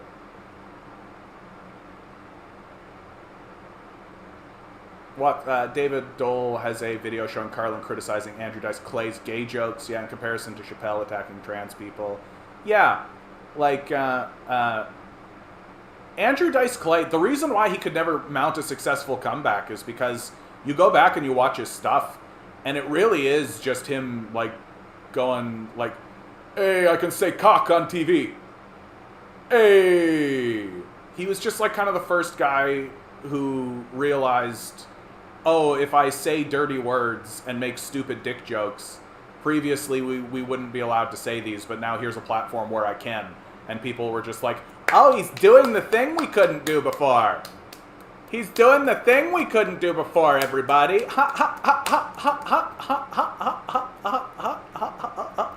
And now we all do that all the time, every single moment of our lives. And every platform ever allows all of that stuff. And so Andrew Dice Clay just kind of dies because he doesn't achieve anything anymore. He's just a guy saying, hey, gay people, eh? Am I right? And that's it. Like, he's not funny or interesting, right?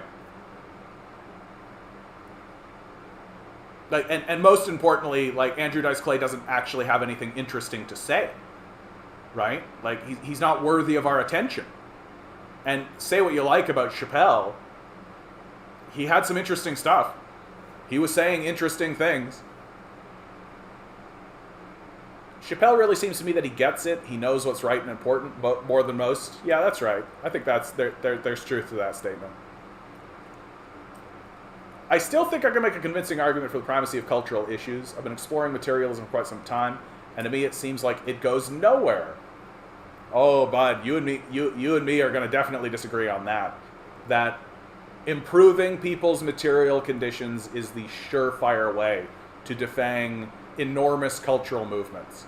That like a cultural movement like fascism can only be defanged by improving people's material conditions, and like enormous cultural movements like Shakespeare. Like, do you know why Shakespeare existed? Shakespeare existed because the peasantry was given money. Their material conditions improved, and what did they spend that money on? Here, Shakespeare, entertain me. Like, you can see massive cultural movements occur because the material conditions of the workers and of the peasantry improved. I really do think that it's material first, cultural second, which is why the ruling class wants us to spend all our time talking about culture and never wants us to talk about the material conditions. No, John, saying going down on a trans person like Beyond Meat is not cool and exclusionary. A joke I thought was hilarious for decades, very offensive now. Simpsons episode How to Save Money used trans models to save money. When this was announced to the crowd, they were grossed out. Oh yes, absolutely. There are definitely moments like this. Ace Ventura: Pet Detective, right? Ace Ventura: Pet Detective is explicitly transphobic. Like, the butt of the entire movie, the whole trajectory of the entire film lands on this woman's actually a man, and everybody being grossed out by it. How disgusting! In the entire not only was she a man, she was also a slut. So everybody was just like spitting and like Ace Ventura, when he found out, he had one kiss. He was kissed one time by Einhorn or whatever her name was, and there was like a 5-minute montage of him like taking a plunger to his face and like all this kind of stuff. Like, that's like over the top, making a point of how grotesque and weird and gross trans people are. Ace Ventura was like a top-grossing film the year it was released. People loved it. It was like a comedy smash success. There was a sequel. There was a cartoon franchise that got released for it. Like all of that shit. Yeah, comedy does not age well, like without a doubt, right? And also, I think there is a phenomenon in a lot of stand-up comedians, not only Dave Chappelle, but like saying something you know is rude or incorrect or wrong is the point. Like, they know that what they're saying is like, there's like an, oh my god, I can't believe he said it element that comedians do use and a lot of times. And I think Chappelle does use it, especially in the trans conversation. Materialism and dialectical materialism are somewhat different. That joke would not be approved for The Simpsons today, maybe South Park, Family Guy, but they are intentionally offensive. But this is kind of what I'm saying, like, so who's allowed to be intentionally offensive or not? You know? Richard Pryor used to say stuff that was incredibly racist, but it was true, incredibly funny. I should have added Pryor, for sure, Pryor. He's one of the great comedians, absolutely. Absolutely. Black pilled response, dialectical materialism is a conversation that means nothing. Oh dear. Grinning is coming out spitting today, man. We're having a conversation about comedy, and Grinning is just like, guys, I think that dialectical materialism and the whole thing is just a fraud. I'm really having a moment here. And we're just like, you know what's funny? The Simpsons.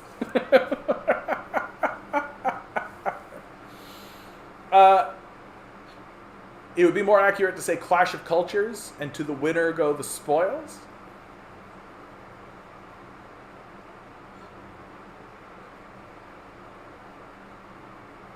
Oh dear.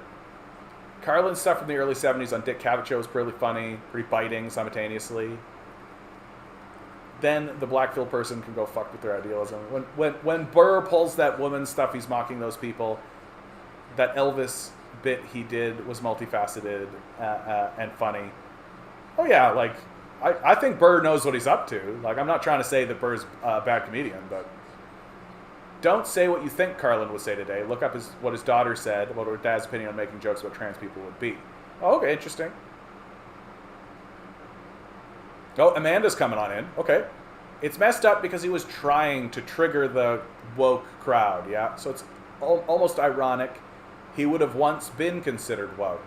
And then goes on the turfy rant. I am kind of with you on this. Like, the turfy thing, I'm a bit like, really, bro? Like, it seems to me like the conversation that exists between the turf community and the trans community seems tense at best. And so to declare yourself on one side or the other seems like a bad call generally.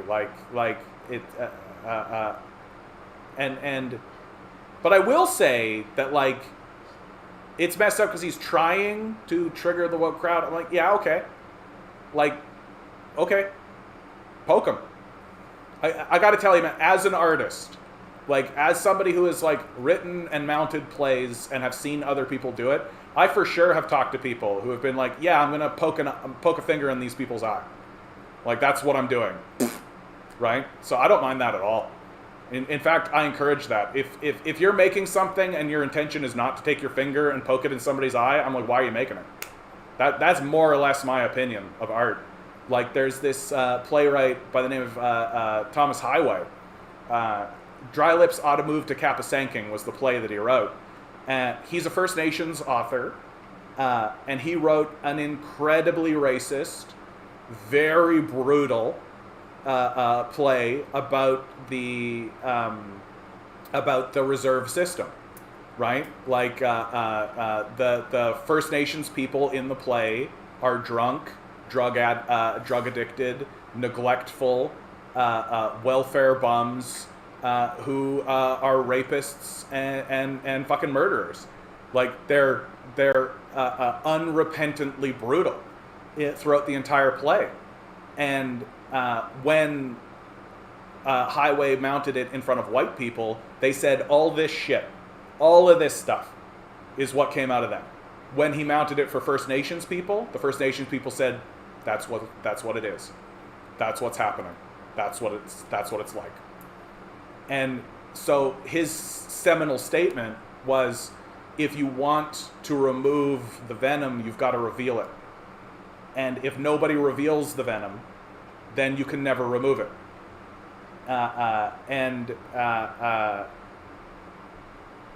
I'm more or less of the opinion that that's the basis, that's the starting position of all art. That if you're making something and your goal is not to take your finger and put it in someone's eye, I don't know why you're doing it.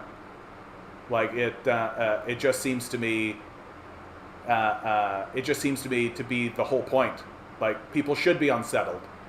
That good art does unsettle people. Chappelle has said he's Team Turf. Yeah, this is something that I think deserves more unpacking than I think I can do right now, because we are way over time. That moment in particular is definitely worth a much larger analysis. I don't know why he did it. Gotta tell you. Like, I don't really understand why he planted his flag that way. It seems to have undercut a great deal of his statements. And I don't know enough, honestly, to talk about it one way or the other. Yeah, he said it right in his stand-up. You're right. He's Team Turf, right? And I worry sometimes. Like I have taken a look at J.K. Rowling, for example. Like, J.K. Rowling is like one of the famous, like, she's a transphobe on Twitter kind of thing, because she's in this kind of group, like this is exclusionary. What is it? Trans exclusionary radical feminists is what it stands for, and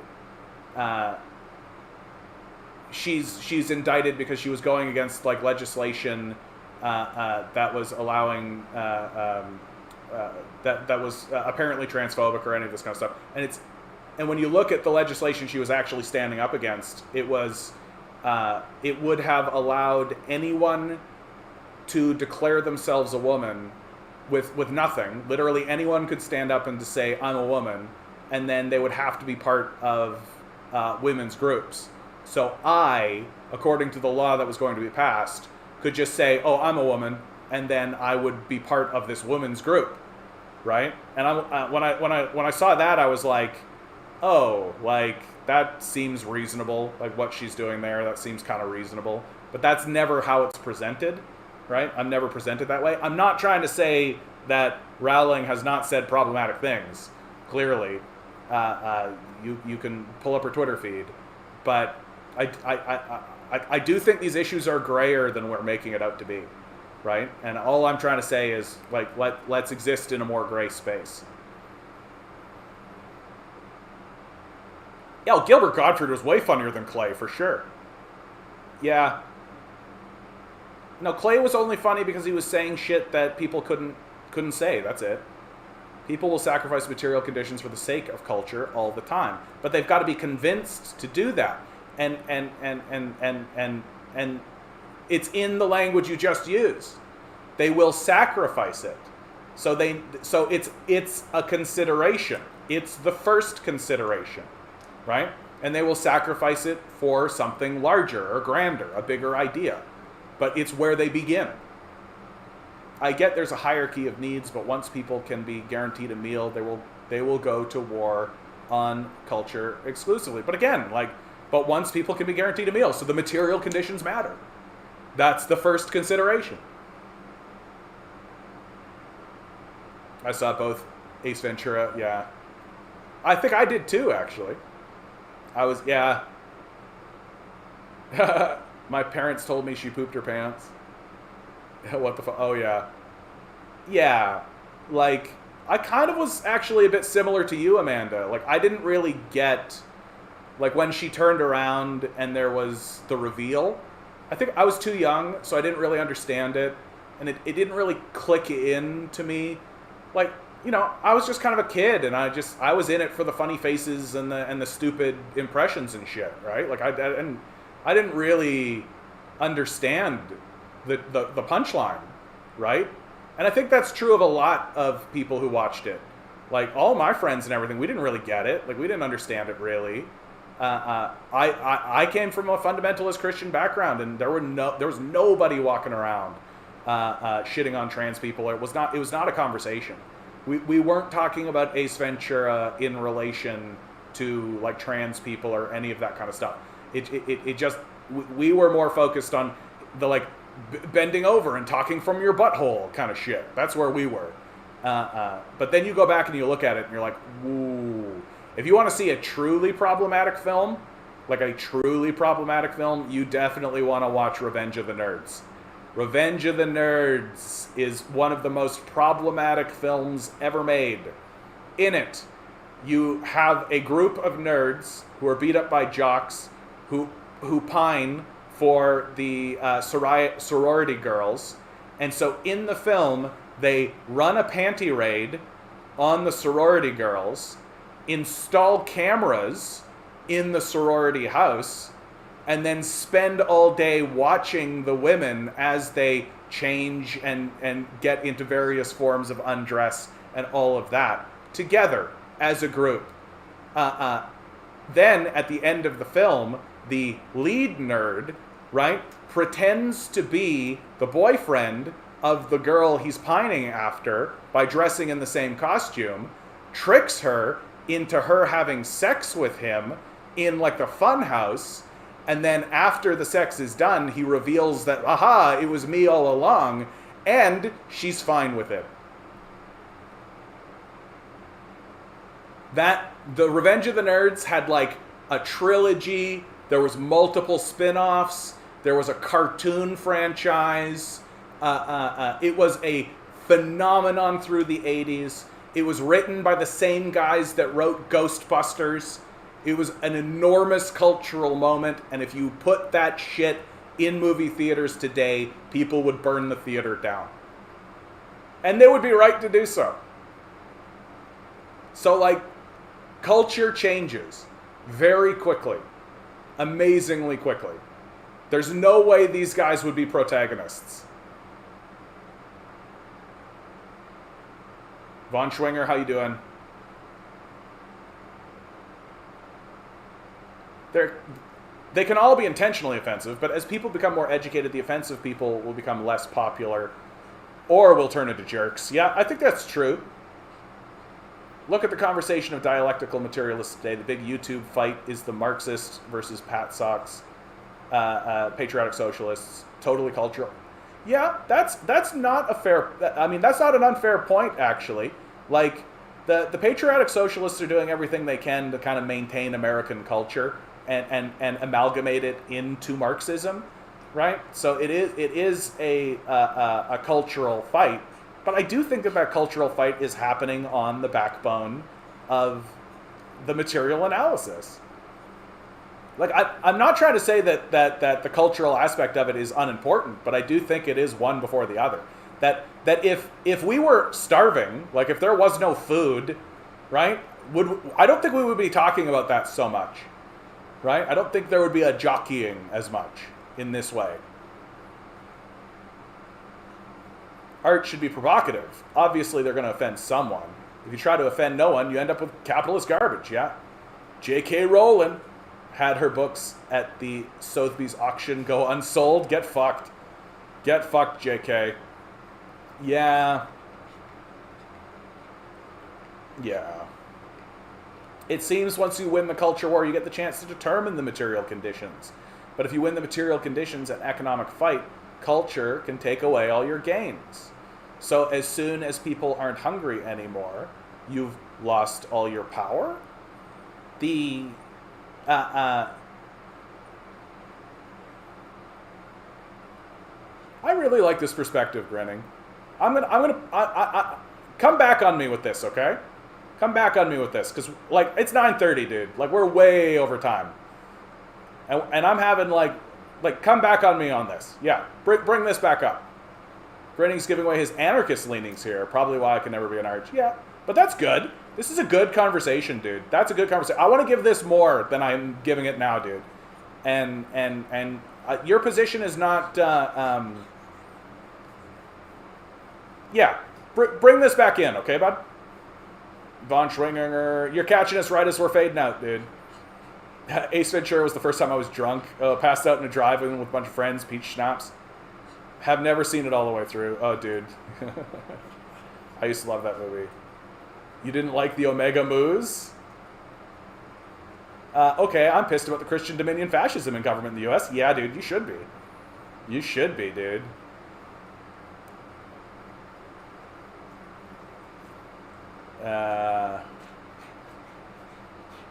It's Schweringer. You got it, bud. Schweringer. Schweringer. What have I been saying? I'm just saying Schwinginger. That's what I've been saying. Schweringer. Von Schweringer. Von Schweringer. I got it, buddy. I got it, buddy. All right, bud. Sorry, bud. I think you're catching us right as we're walking out the door. So I think I'm going to do that right now. Good talk today, guys. Come back around on me with this grinning, okay, bud? That's a good conversation. Bring it in early, and we'll do it.